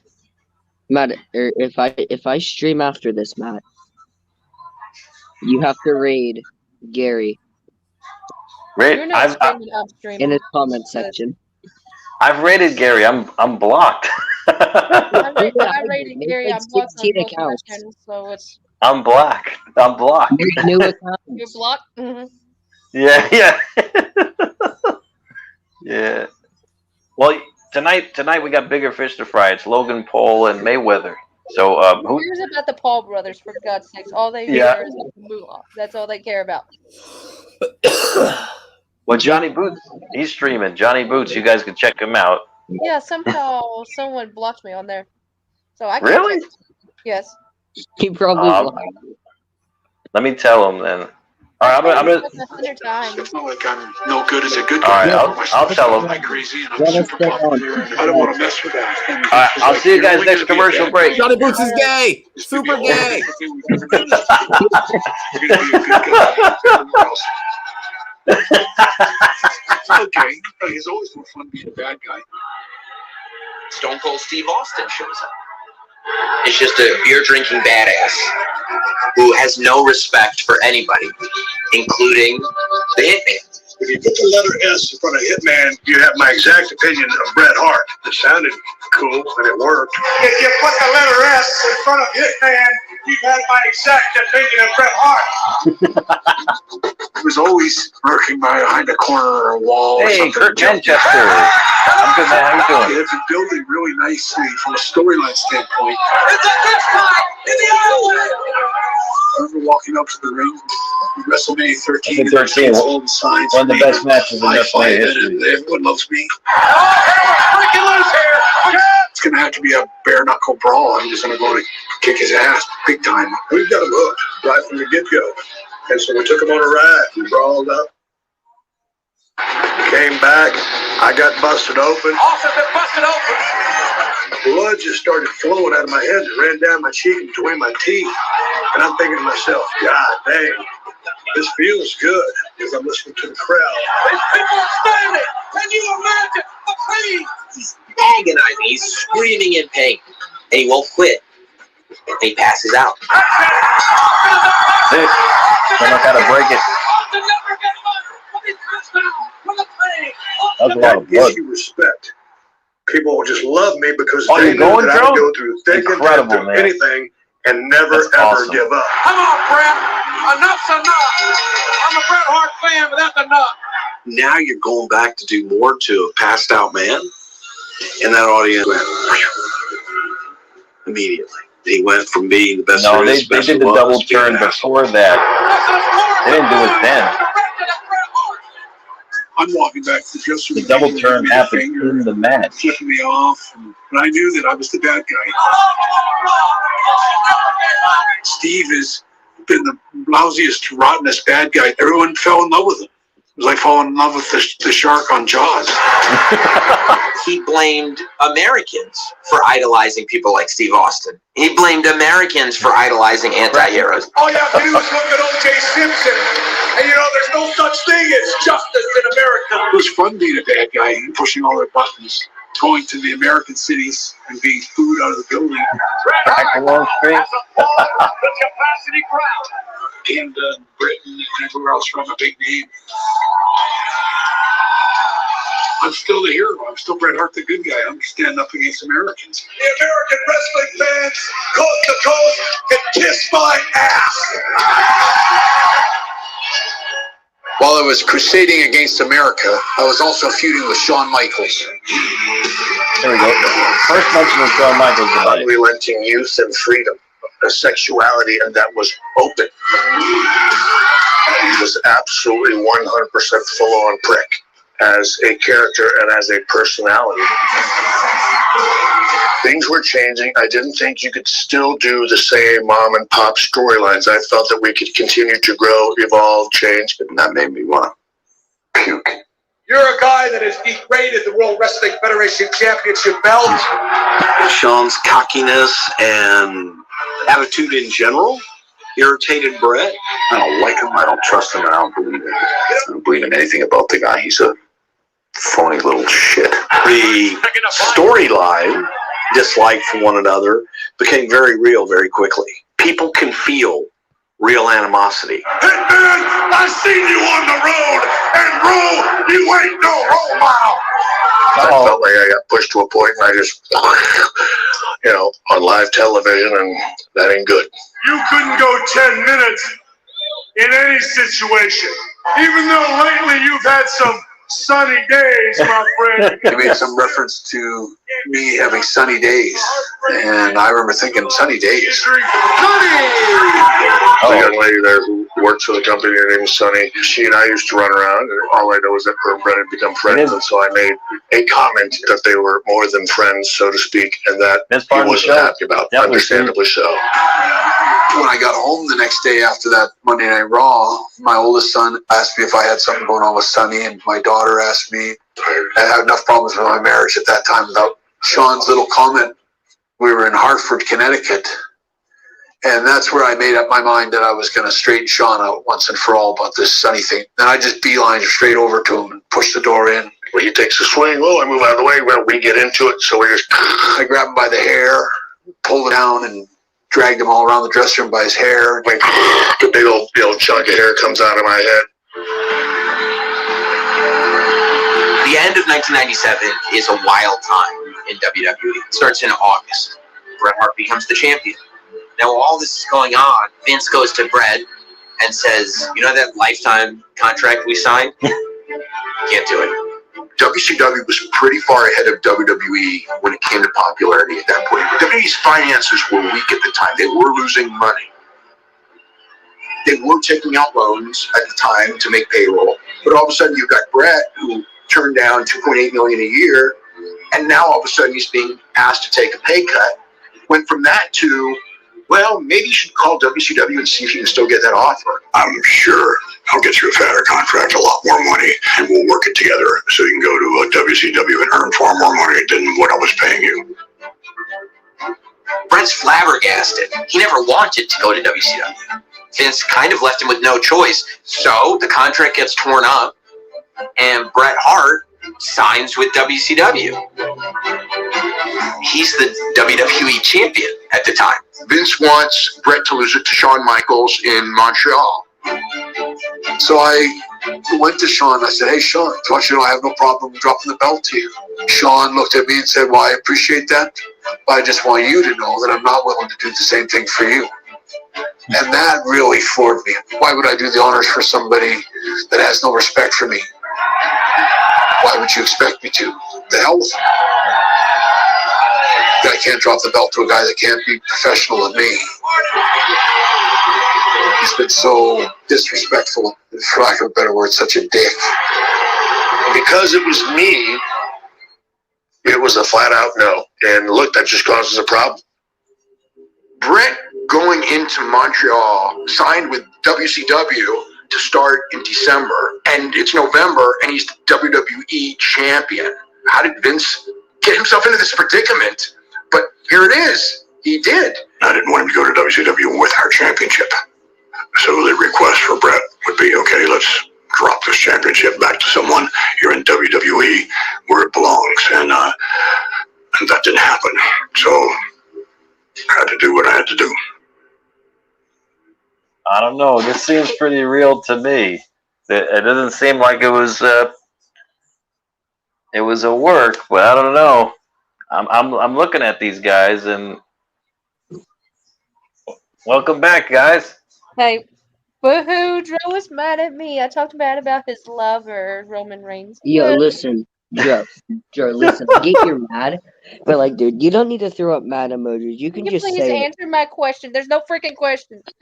You're supposed to be a teacher's assistant. That's not a question. That's a statement. You're gonna be at the show? That's awesome, Joe. Well, congratulations, man. Congratulations. You get to see your lover and you can blow him a kiss for yourself. I got a funny story for Roman. I got him to wave at me once. Really? Oh, that's cool, man. That's awesome. Well, what do you guys think about the Montreal Screwjob? I was only, let's see, 8 months old when it happened, so. I wasn't even alive. Yeah. This doesn't But the concern stuff me. I've been looking into, I think it's part real, part work. Yeah, the ending, like when he put up But WCW, that wasn't worth you it. can see Vince saying, "Ring the bell, ring the bell, ring the bell," and the camera pans off like you've been saying, and it's just like, Yeah. I don't know. The cameras were all in the right position when it happened. Like they knew it was going to happen. So I don't know. It's literally like kind of like, Yeah. I don't know. It would be interesting. So much when Bret Hart got in a real fight. I knew that. Yeah. It would be interesting if they flat out say tonight that, oh yeah, we worked everybody all these years. Like, you know, I mean, just the. I doubt they're going to mention that. They're going to be like, till the day this world ends, we would never know the true story. Yeah, exactly. It's the Didn't one they thing. do an episode on this stuff? They did. They did many episodes on this, many documentaries, and I mean, Oh, this I is don't. the A&E one. I thought this was Dark Side of the Ring. Oh no, yes, it's A&E. Yeah, Yeah, Darkseid did this in season 1, and yeah, they alluded it to it being a shoot too. So I don't know. Yeah, I'm still up in the air about it too. Yeah. All right, Joe, I gotta tell you something, man. You've been getting better at not spamming. But like just telling him to answer your question constantly It's is freaking just annoying. it's worse Yeah. than me, and that's saying something because I really suck. Leanne can tell you. Leanne Joe, can if tell you you. want to be a Roman Reigns lover, go somewhere else because this is not Roman Reigns. Wait, Leanne, is Joe worse than I was when I first came on the stream? Joe's way worse, yes. For real? I thought that was impossible. You're not CBTD. You're not too bad. He'll never admit the truth, Steve. Yeah. Yeah, Matt never will admit the truth either. It's sad. But Joe, my God, everything has to be about Roman. It can be like an Owen Hart tribute stream. Did you hear about Roman Reigns kissing his wife today and taking a crap in his bathroom today? Wait, whoa. I'm surprised. I took a screenshot and I loved it so much. I have all the Roman Reigns pictures. Did you like Fresh Salad's picture of you and Johnny Booth? I've never seen that. It was about the two guys kissing. Do you remember? Oh, I think I do. Oh my God. Yeah, Matt still doesn't know my name, even though I've told him where to find it like 6 times. I'll find it.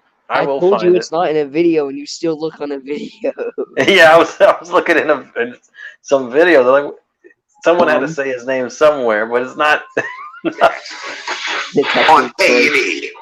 I'll see you I guys. had it in the initial contract Wait, that I I wanna had say creative something before you control for take my me last 60 days. Okay, what's so up, I Stevie? knew I had my rights. I was covered. And Gary I could deserves no protect human myself. rights. I'll drop the belt to Steve Austin. I'll drop it to Steve Lombardi. I'll lose it to anybody you want, any way you want. But I will not lose to a guy that has no respect for me. I truly believe that I am the best. On top of it, I'm not going to let you do this to me in my home country. And the last thing I could ever dream of is letting that lousy, rotten, stinking little degenerate take the World Wrestling Federation Championship belt from me in front of my home people. It's not going to happen.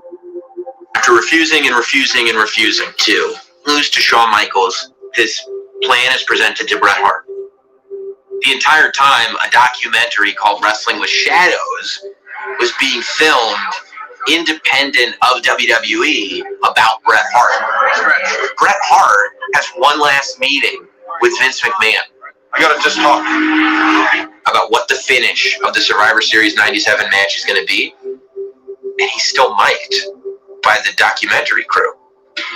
The way this whole thing has been depicted, it's really hard for me as a hero here to come up short this weekend. What you want to do today then? I think what I'd like to do is get through today. I think tomorrow I should just go in and do my speech and forfeit the title. I think it allows me a chance to leave with my head up and make a nice way. Speech on, we can have a schmoz or whatever you want. I would think it'd be a run-in type thing. But, yeah. But I'm open to I'm open to like I said before on the time, just going to wind up the right way. I think I'd be watching you. We take the whole conversation. It was made perfectly clear to me it was going to be a run-in. Disqualification. In wrestling dressing room jargon, it's a schmoz where it's outside interference from various wrestlers coming in. The title was not going to change. Mike's. Disqualification. And this goes in there with the suggestion of the finish, which Bret thinks is what the finish is. It's going to be a DQ finish. Bret's getting his hand raised in Montreal. It was all done. There's nothing to fight about anymore. I won. Bret did meet with Vince. Then when it went down, it was like, okay, we didn't do that. It's no different than an actor in a television series who at the end of it refuses to die or refuses to do the job, so to speak. What do you do? Look, Vince, I want you to know that I'll do whatever it is you need me to do. Ever read Sammy the Bull Gravano's book? And especially at that time in my life, there was a sense of validation that he trusted me enough to do the dirty work. We're getting that belt off of Bret tonight. This is what I have to do. That seems pretty Goes real off to the me. rails right away. I clotheslined him over the top rope and fighting in the crowd and beating him all over the place. We got all these moves and different things planned to keep telling this great story.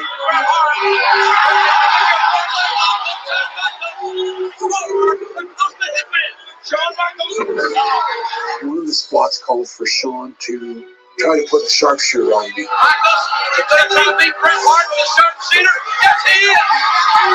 Suddenly I look over and I see Vince McMahon yelling at the timekeeper to ring the bell. Ring that effing bell. Are you kidding me? And all of a sudden, we hear the bell ringing. And it was just like, Bret did not tap out. what the F was that? We just screwed Bret.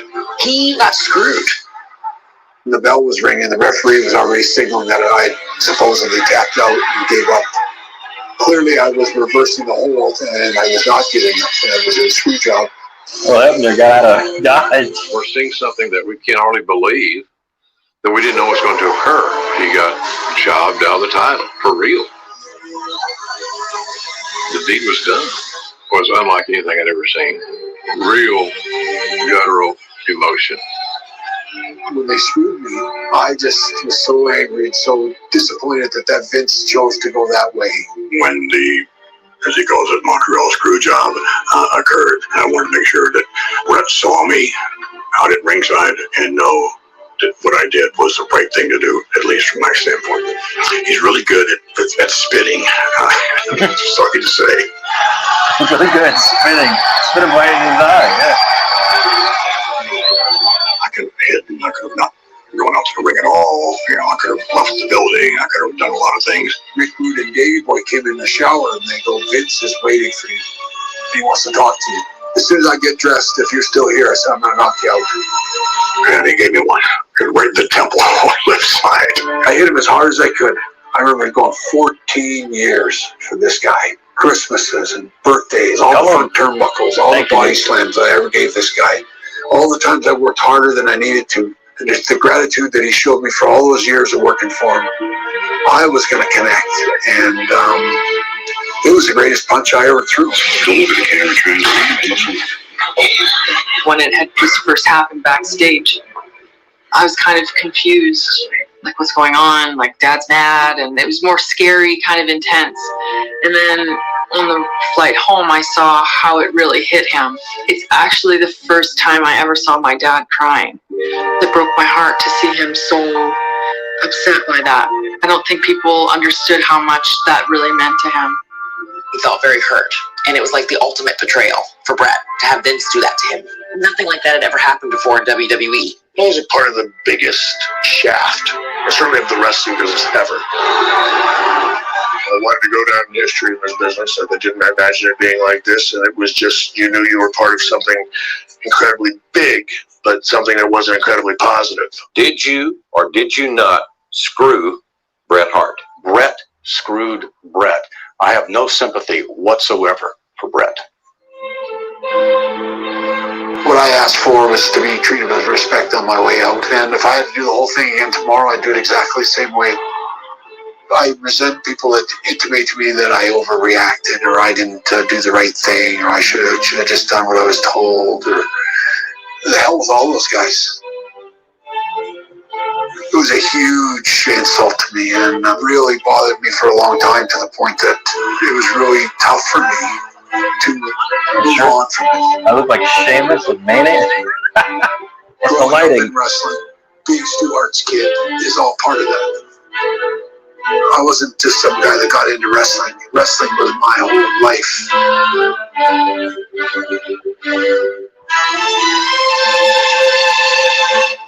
I don't know, guys. I mean, they're not letting up on this. We're never gonna know the truth. I mean, welcome back, guys. Hey, Joe has messaged in 5 minutes. Oh my God, it's a miracle. Yeah. I mean, I really don't have like a real problem with Joe. I mean, I get it. He kind of did what I would do. Like, I would just try to get noticed and stuff. But like, the thing is, Yeah, but God's sakes, everything has to be about Roman Reigns. Can you change the subject for like 2 seconds? I mean, it's his favorite wrestler. that's all he my talks favorite about. wrestler's It's John like Moxley, me but I don't mentioning your like. basement. Like, did you hear? John Moxley made out with his wife today and got her pregnant. Did you see the pictures on the dark room? Did you see Roman's OnlyFans, Matt? No. Yeah, that's the way he is, Mike. Seriously, Roman Reigns he's the head of the table. That's the nickname on his OnlyFans. It's like me mentioning your basement. It's all a joke, but like Joe doesn't like he just does it because he wants. He's in 11th grade and he's just like going off about how Roman Reigns is the greatest man to live. Like, seriously, he bows down to him like a god. Seriously, like you say one bad thing about Roman Reigns, it's like, how dare you? How freaking dare you? Mm-hmm. I will He's like, I will behead you. I I will will. behead If you. I went to high school with Drew, I literally would say Roman Reigns sucks. See what happens. Oh, guillotine choke on He me. tried to guillotine you. He just like tried to fraud. He'd probably do a guillotine choke on me, then I'd do a paradigm shift. I win. Bye. Get some sun, Danny. I get sun. You got sun. Dang, I'm even more darker than you, and I'm like a third Irish, dude. Yeah. I know. I'm whiter than Sheamus. You're I'm Greek. very light skinned. Very. I'm very. Yeah, you should go to Florida sometime, dude. You should go meet the people who hang out on top of the hotels. Did you say you're Mexican? Huh? It sounded like you said no. I'm Mexican, not Italian. No. I said I'm very light skinned. I'm very light. That means you're Greek. How dare you? No. Roy, yeah. Brett's telling the truth, right? I mean, isn't that? That's what I think. I mean, I mean, Roman gives head at the table to Vince. Yeah, that's true. Yeah, that's definitely true. I mean, I don't know. It looks like he's telling the truth. Vince looks like he's telling the truth, and it just looks very real. I mean, it doesn't look like they have this conspiracy theory. Back then, the camera crew had no idea what's going on. So when they heard Vince saying, "Well, come over here," like he thought, you know what I mean? Yeah. Yeah, Steve. Yeah, Roman's definitely most overhyped and overpushed wrestler. You know, in WWE. Joe's gonna Absolutely. try to drop kick you through your window, Matt. Yeah, you like is that? Contacting Gary How right dare you now. lie to these people and say you're Italian? You're freaking Greek. No. And you're not doing keto. You're freaking just saying keto is awesome, so we can just get. Gary promising these like 10-year-olds free Fortnite skins.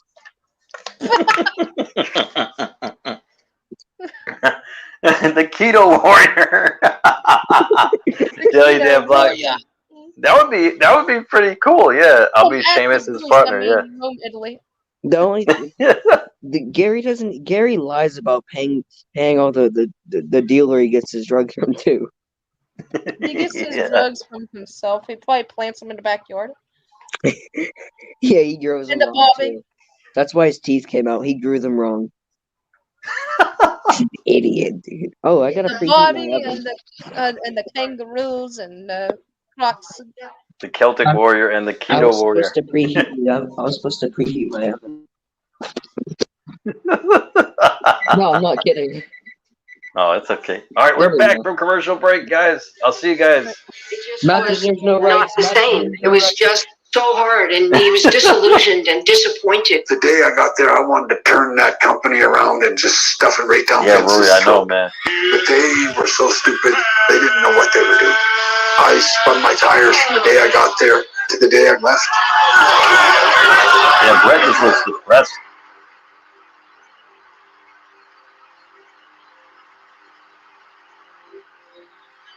May 23rd, 1999. It was like the worst thing that's ever happened in pro wrestling ever. Yeah, almost there. I got on a plane and headed to Los Angeles to do the Jay Leno show. So I just was on the plane, sitting there in a kind of a mostly empty cabin, and I just had the strangest, darkest thought. I knew something bad happened. I could feel it in my bones.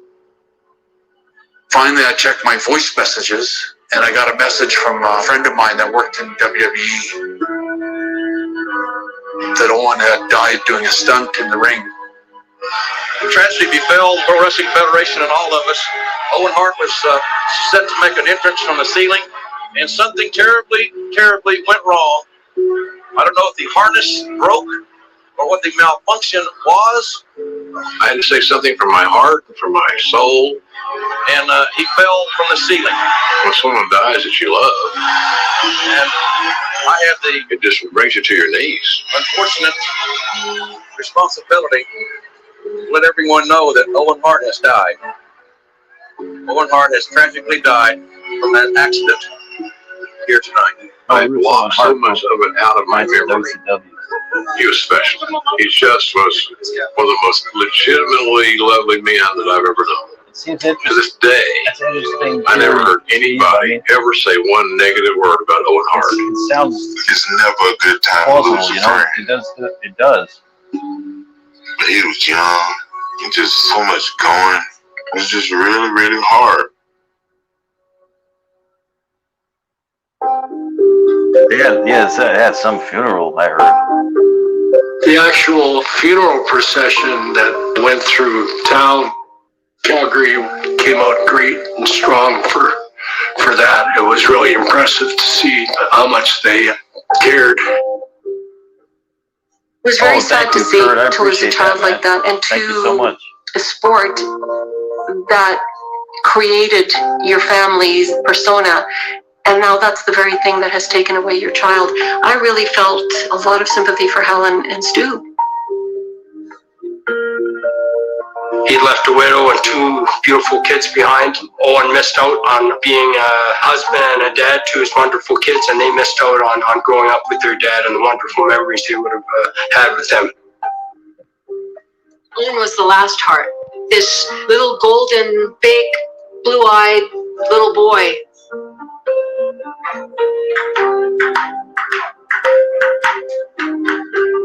He was so loved and cherished, and he was so funny.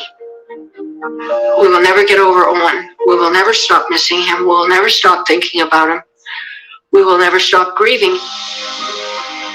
I had as much reason as anybody to hate wrestling.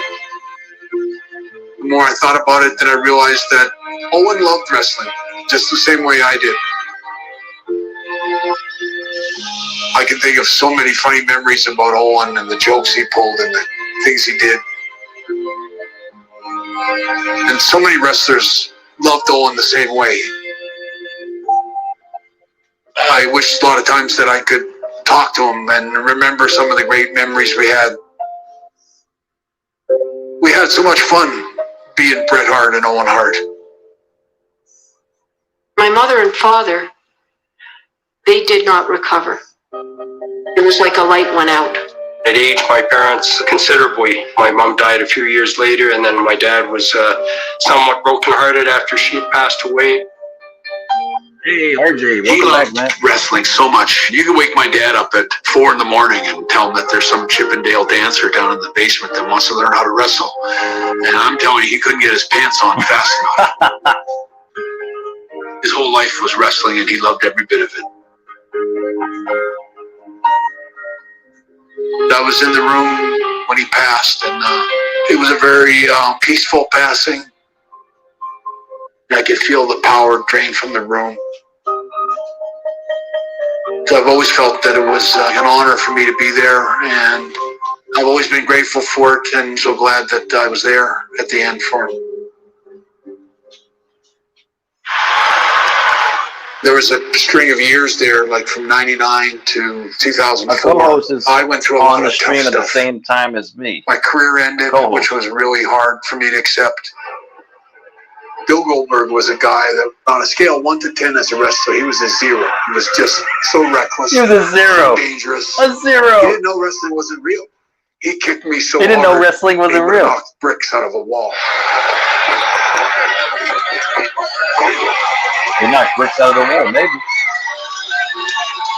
0 out of 10. I got home off the road, and my doctor checked me, and he goes, "You are really messed up. You are so concussed. You would need to stop everything right now.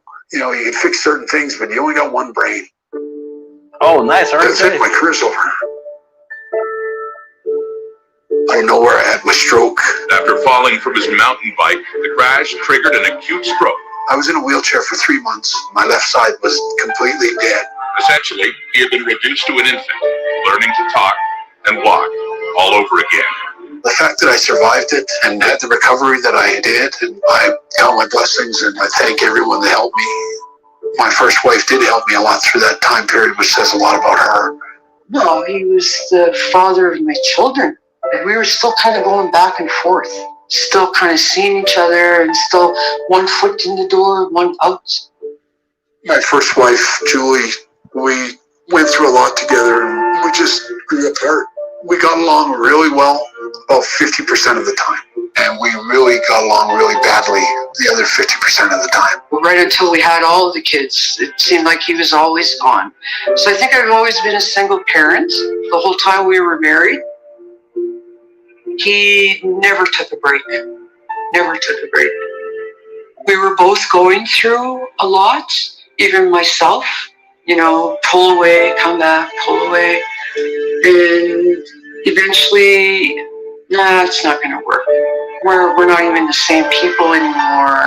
Finally, I reached a point where there was no turning back. And we got divorced, and I don't want to sit here and pretend that it was all her. I mean, I failed in a lot of ways as an unfaithful husband. Unfaithful husband. Once I got divorced, I just wanted to be alone. I was just doing nothing. I had a lot of dark thoughts. I really questioned a lot about myself. I wonder who he was unfaithful with. That is the question. Welcome back, Dark Angel. Hello. Yeah, so I don't know. I mean, Bret was thought. Is it Sonny? Yeah, I mean, but I thought Shawn Michaels was the one who was being unfaithful with Sonny. Oh yeah, you never heard about that? Yeah, I've heard about that actually. I was Yeah. about to say,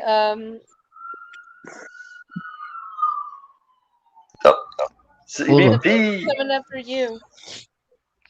Yeah. See, you're lying to be on keto, so they're coming to get you. And lying about locking me in his basement. Sonny is one, Steve. Yeah, I mean, I don't know. I mean, it's just too bad that happened to Bret. You know, he got a stroke, and then he had cancer, I think. Yeah, he had cancer in 2015, 16-ish, 17 or 18. Because like I remember hearing about that, I was like, wow. Well, Rory, you know, Owen was being pushed, but Shawn Michaels and Triple H, they didn't want to work with him. That's just sad. Like Owen should have been on the top. I'm a Shawn Michaels fan, but that's not right. They were pushing him. He was getting pushed. He was the Black Heart Owen Hart. He was getting a push, but Black Heart. It reminded me, the Black Heart of Owen Hart reminds me of the nowadays of like John Moxley in a way. Oh, right, yeah. The rebellion with the Shield with Dean Ambrose, John Moxley, and I see that in his character, and no one believes me on that. No, I could see the similarities. I could see that. The rebellion, the cussing, the like, I don't give a what you do. Yeah, I could see that, absolutely. Clean because there's kids on the stream, so I don't want to say what I want to say. All right, I'm gonna go. Maybe I'm gonna Joe be in would be chat. mad if I cuss like you. All right, CB. I'll still be in chat. Okay, all right. But in any case, yeah, I don't know. I mean, yeah, those guys should be really, you know, ashamed of themselves for what they did. Shawn Michaels and Triple H, they were playing around. They didn't want to work with him. I know, that makes me ashamed. Like, I think Shawn regrets it now because in his biography he said, I can't say one negative word about him. So I think he regrets it. Yeah, I'm sure, but you know, you can't take it back now. I mean, you know, it's done. It's done. I mean,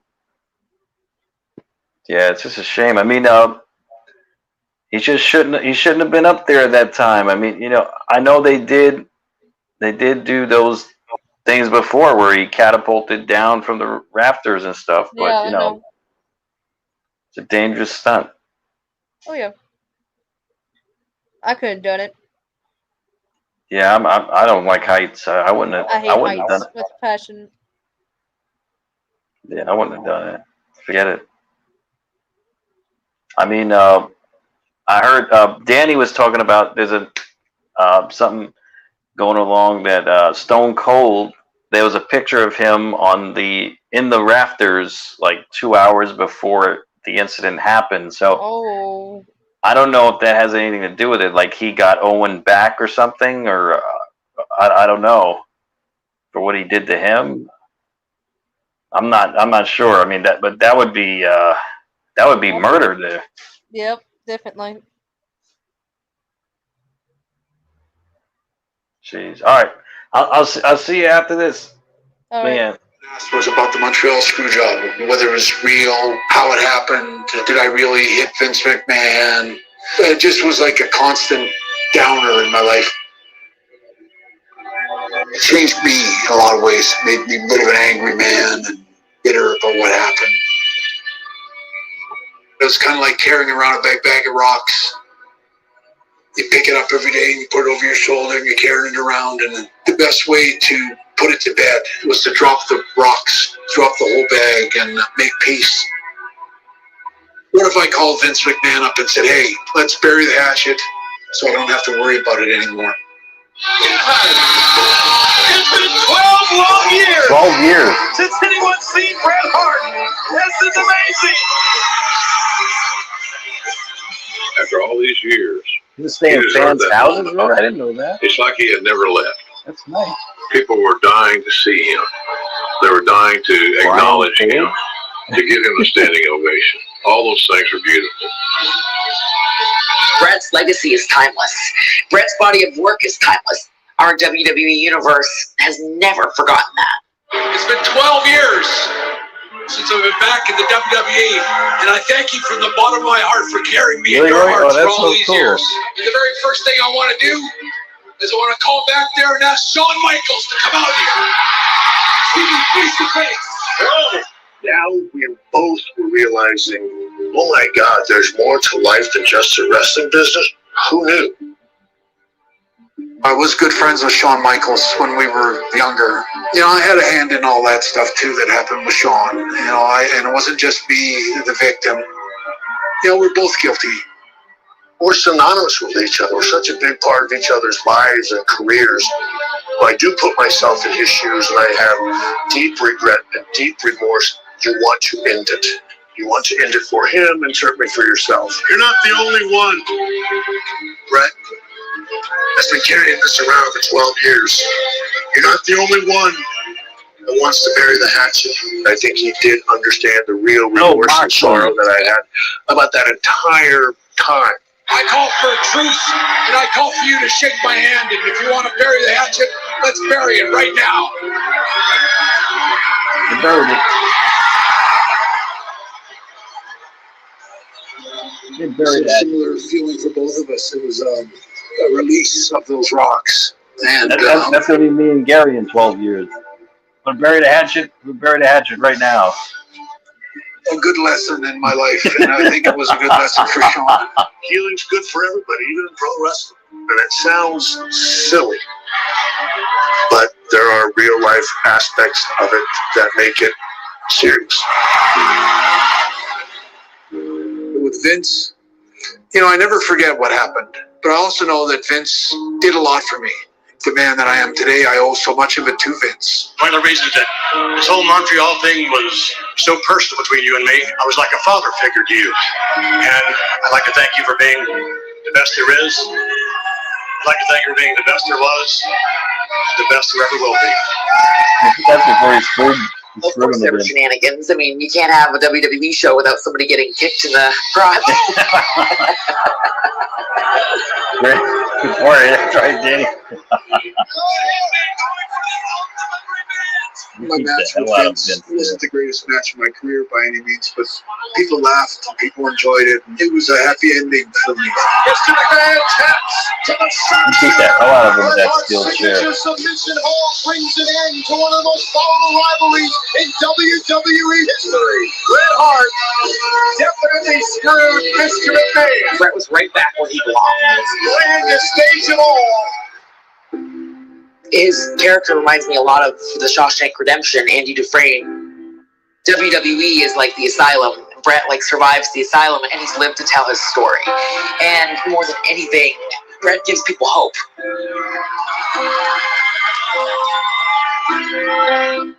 Like Andy Dufresne said in the movie Shawshank Redemption, hope is a good thing. We met in 2008. We have a mutual friend of ours that introduced us. I moved up to Canada in 2009 and we got married in 2010. I know a lot of people on the outside think, what the heck could they see in each other, especially when they look at our racial differences and our age difference. But it's just really hard to explain how well we get along with each other. If anything, I like to joke that I feel like sometimes I'm the 63-year-old and he's the 38-year-old because he is so young at heart and I'm an old soul. You're great. It was such a beautiful day. This was magical. Just a great little bond, and we just take good care of each other and get along really well. You can just tell how happy everyone is. Steph's really hard not to laugh. That's good, Brett. What you see is what you Very get. good, Brett. She's just a really kind person. I'm really lucky. Steph's birthday's on the same day as my mom's. And Steph kind of reminds me a little bit of my mom in the sense that she was an American girl. There was a big gap between my mom and dad's age, and I feel like my mom and dad were kind of cheering us on. Like even in the beginning, I knew his kids were reluctant about me. I had to really earn their love and earn their respect. And I think I did over time. Once they saw us and saw how happy he was and saw how happy I was. My relationship with them just got stronger with Steph. I think when they see me with Steph, that they know that we're happy.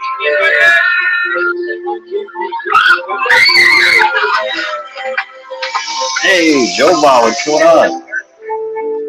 His house here is kind of like his dad's house. It was like the nucleus for the family. We always come here for dinner. This is where our family meets.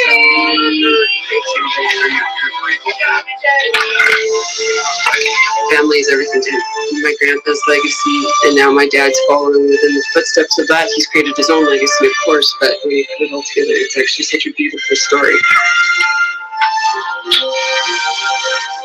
I think it's one of a kind, which makes the It's very cold over there, though. so unique. We shared him with the whole world, which is why I am enjoying his retirement so much, is because we kind of have him more to ourselves. With grandkids, my dad is just so happy to be able to spend time with them and kind of make up for the time that he missed with us. I have friends that like family to me. I have a few. I got to live my dreams, the good and the bad, the sorrow, the tragedy. A difficult life makes you a better person. I'm very content and very satisfied. I had a good life. I wouldn't change any of it. That was a pretty good documentary. How do you want the fans around the world to remember Bret the Hitman Hart years from now? I just hope they reflect on me. I think you fade once you're off the TV. And you're talking a WrestleMania or a big show or a big, it's Madison Square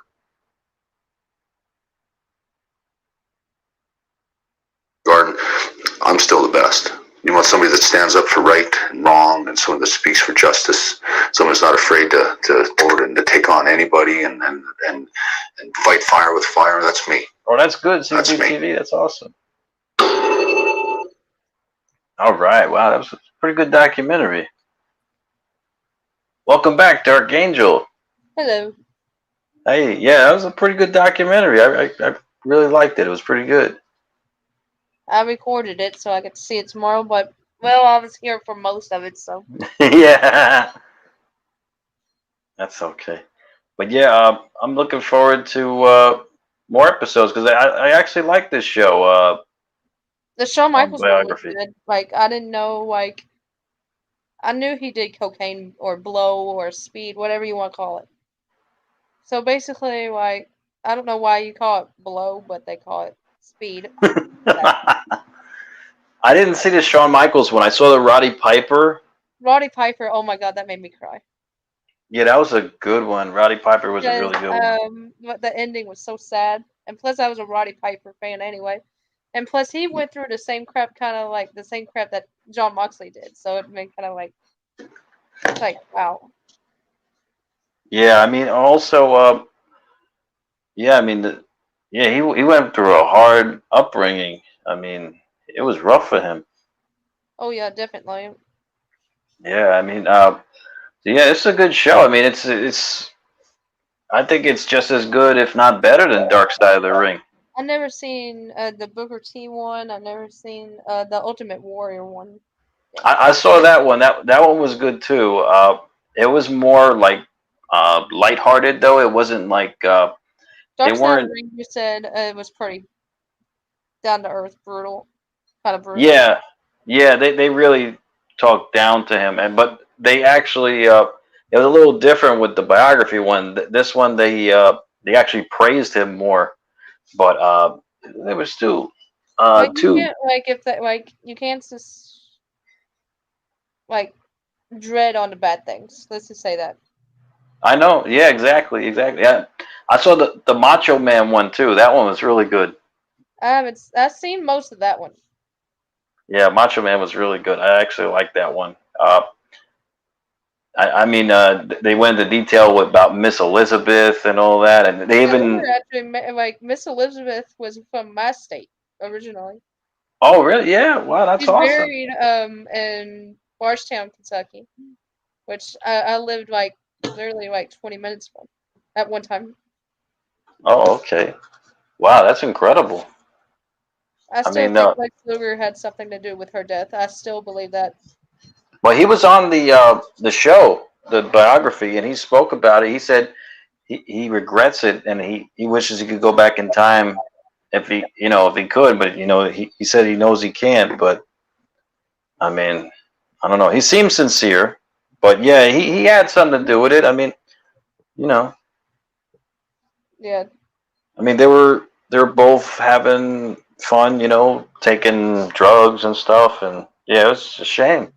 It's half and half. Half her fault, half his. Because Yeah. she could have said no.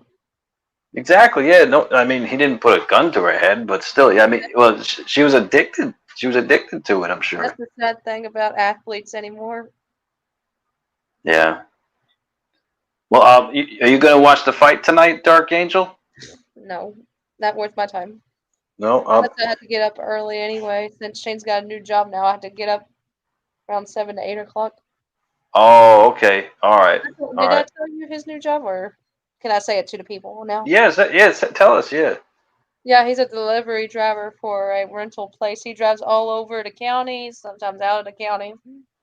Oh, that's awesome. That's pretty cool. He's paid $11 an hour for 40 hours a week, or time and a half for overtime. So that's good. So if it's a stable job, that's all that matters. Super stable. He's off Sundays and Wednesdays. So okay, that's pretty damn good then. He was off last Monday for Memorial Day, and we went on a little fancy date. Oh, nice. That's awesome. He's like John Moxley. He does not like fanciness, but he was like Cracker Barrel, which is a fancy country restaurant. That's cool. Yeah, Cracker Barrel. Yeah, I would love to go check that out one day. I never went to one yet. It's amazing. Is it like all you can eat? No. Oh no, it's not like a buffet or nothing. No, it's just like you order, but they give you out big portions. Trust me. Like I ordered a country chicken dinner, and there was 4 pieces of chicken, and you got 2 sides or 3 sides you can do. Oh, okay. All right, that's cool. I recommend the hash brown casserole. Well, that sounds good. That sounds delicious. They do all day breakfast, which my mom would do all the time. That's so cool. Well, I got here. I'm gonna share the link with everyone. If you guys want to go check out my brother Johnny Boots, apparently he's doing a live stream for the Logan Paul and Mayweather fight. I can't really text him and say, hey. All right, I'm gonna go over there now, and I'm gonna tell him that you're blocked on there. So let me go over there too. Oh, like 100 times, but oh well. All right. Well, Dark Angel, thank you for joining me tonight. It's been a pleasure to see you again, and I hope things work out. Who's the Dark Side of the Ring this Thursday? Oh, Dynamite Kid. Oh wow, that one's gonna be dark. Because Yeah. he's trying to kill his wife and no, that's not Yeah. true. That's truth. Yeah, I know it's gonna. I could only imagine what they're gonna say, but I want a Dark Side of the Ring of China for real. That'd be a good one. oh, China's the following week, so I can't wait for that. China. Yeah. And Yeah. then I want a season 4 Dark Side of the Ring with John Moxley, but since he's doing a book, maybe he would do it a Dark Side of the Ring with himself. Maybe. I wouldn't see why they wouldn't. Why not? They wouldn't put it in episode 2. That would be But interesting. maybe he doesn't want us to speak about it yet. Wait till the book comes out. Then, if people want to hear more, maybe he would do it.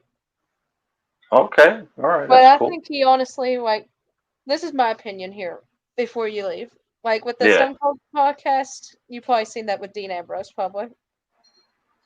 Yeah, I saw it. He Stone Cold asked him about his childhood. He wouldn't say anything. It makes me think that John has like, or Dean, whatever you want to call him, has like PTSD or maybe anxiety from it.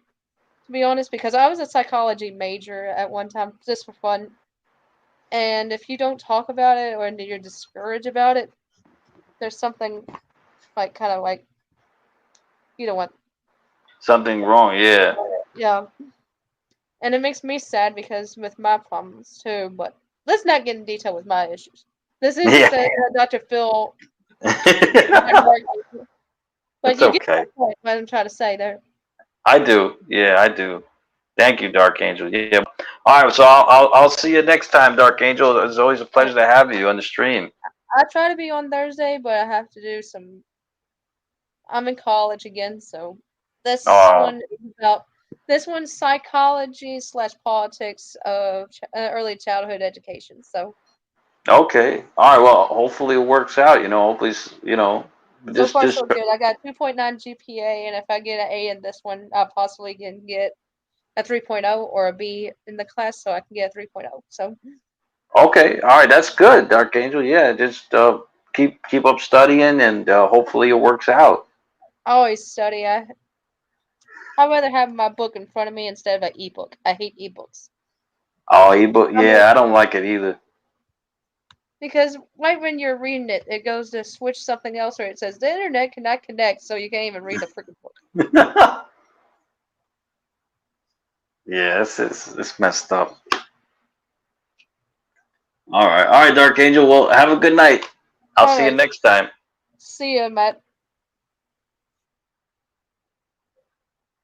Oh, Rambles is streaming too. Okay, guys. So yeah, we could check out Rambles tonight, and let's check out Johnny Boots though first. Johnny Boots is live streaming.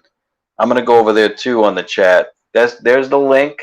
So let's go over to Johnny Boots, and then we could say hello to Rambles too. I'll probably say hello to Rambles as well. All right, guys. So enjoy the rest of your night.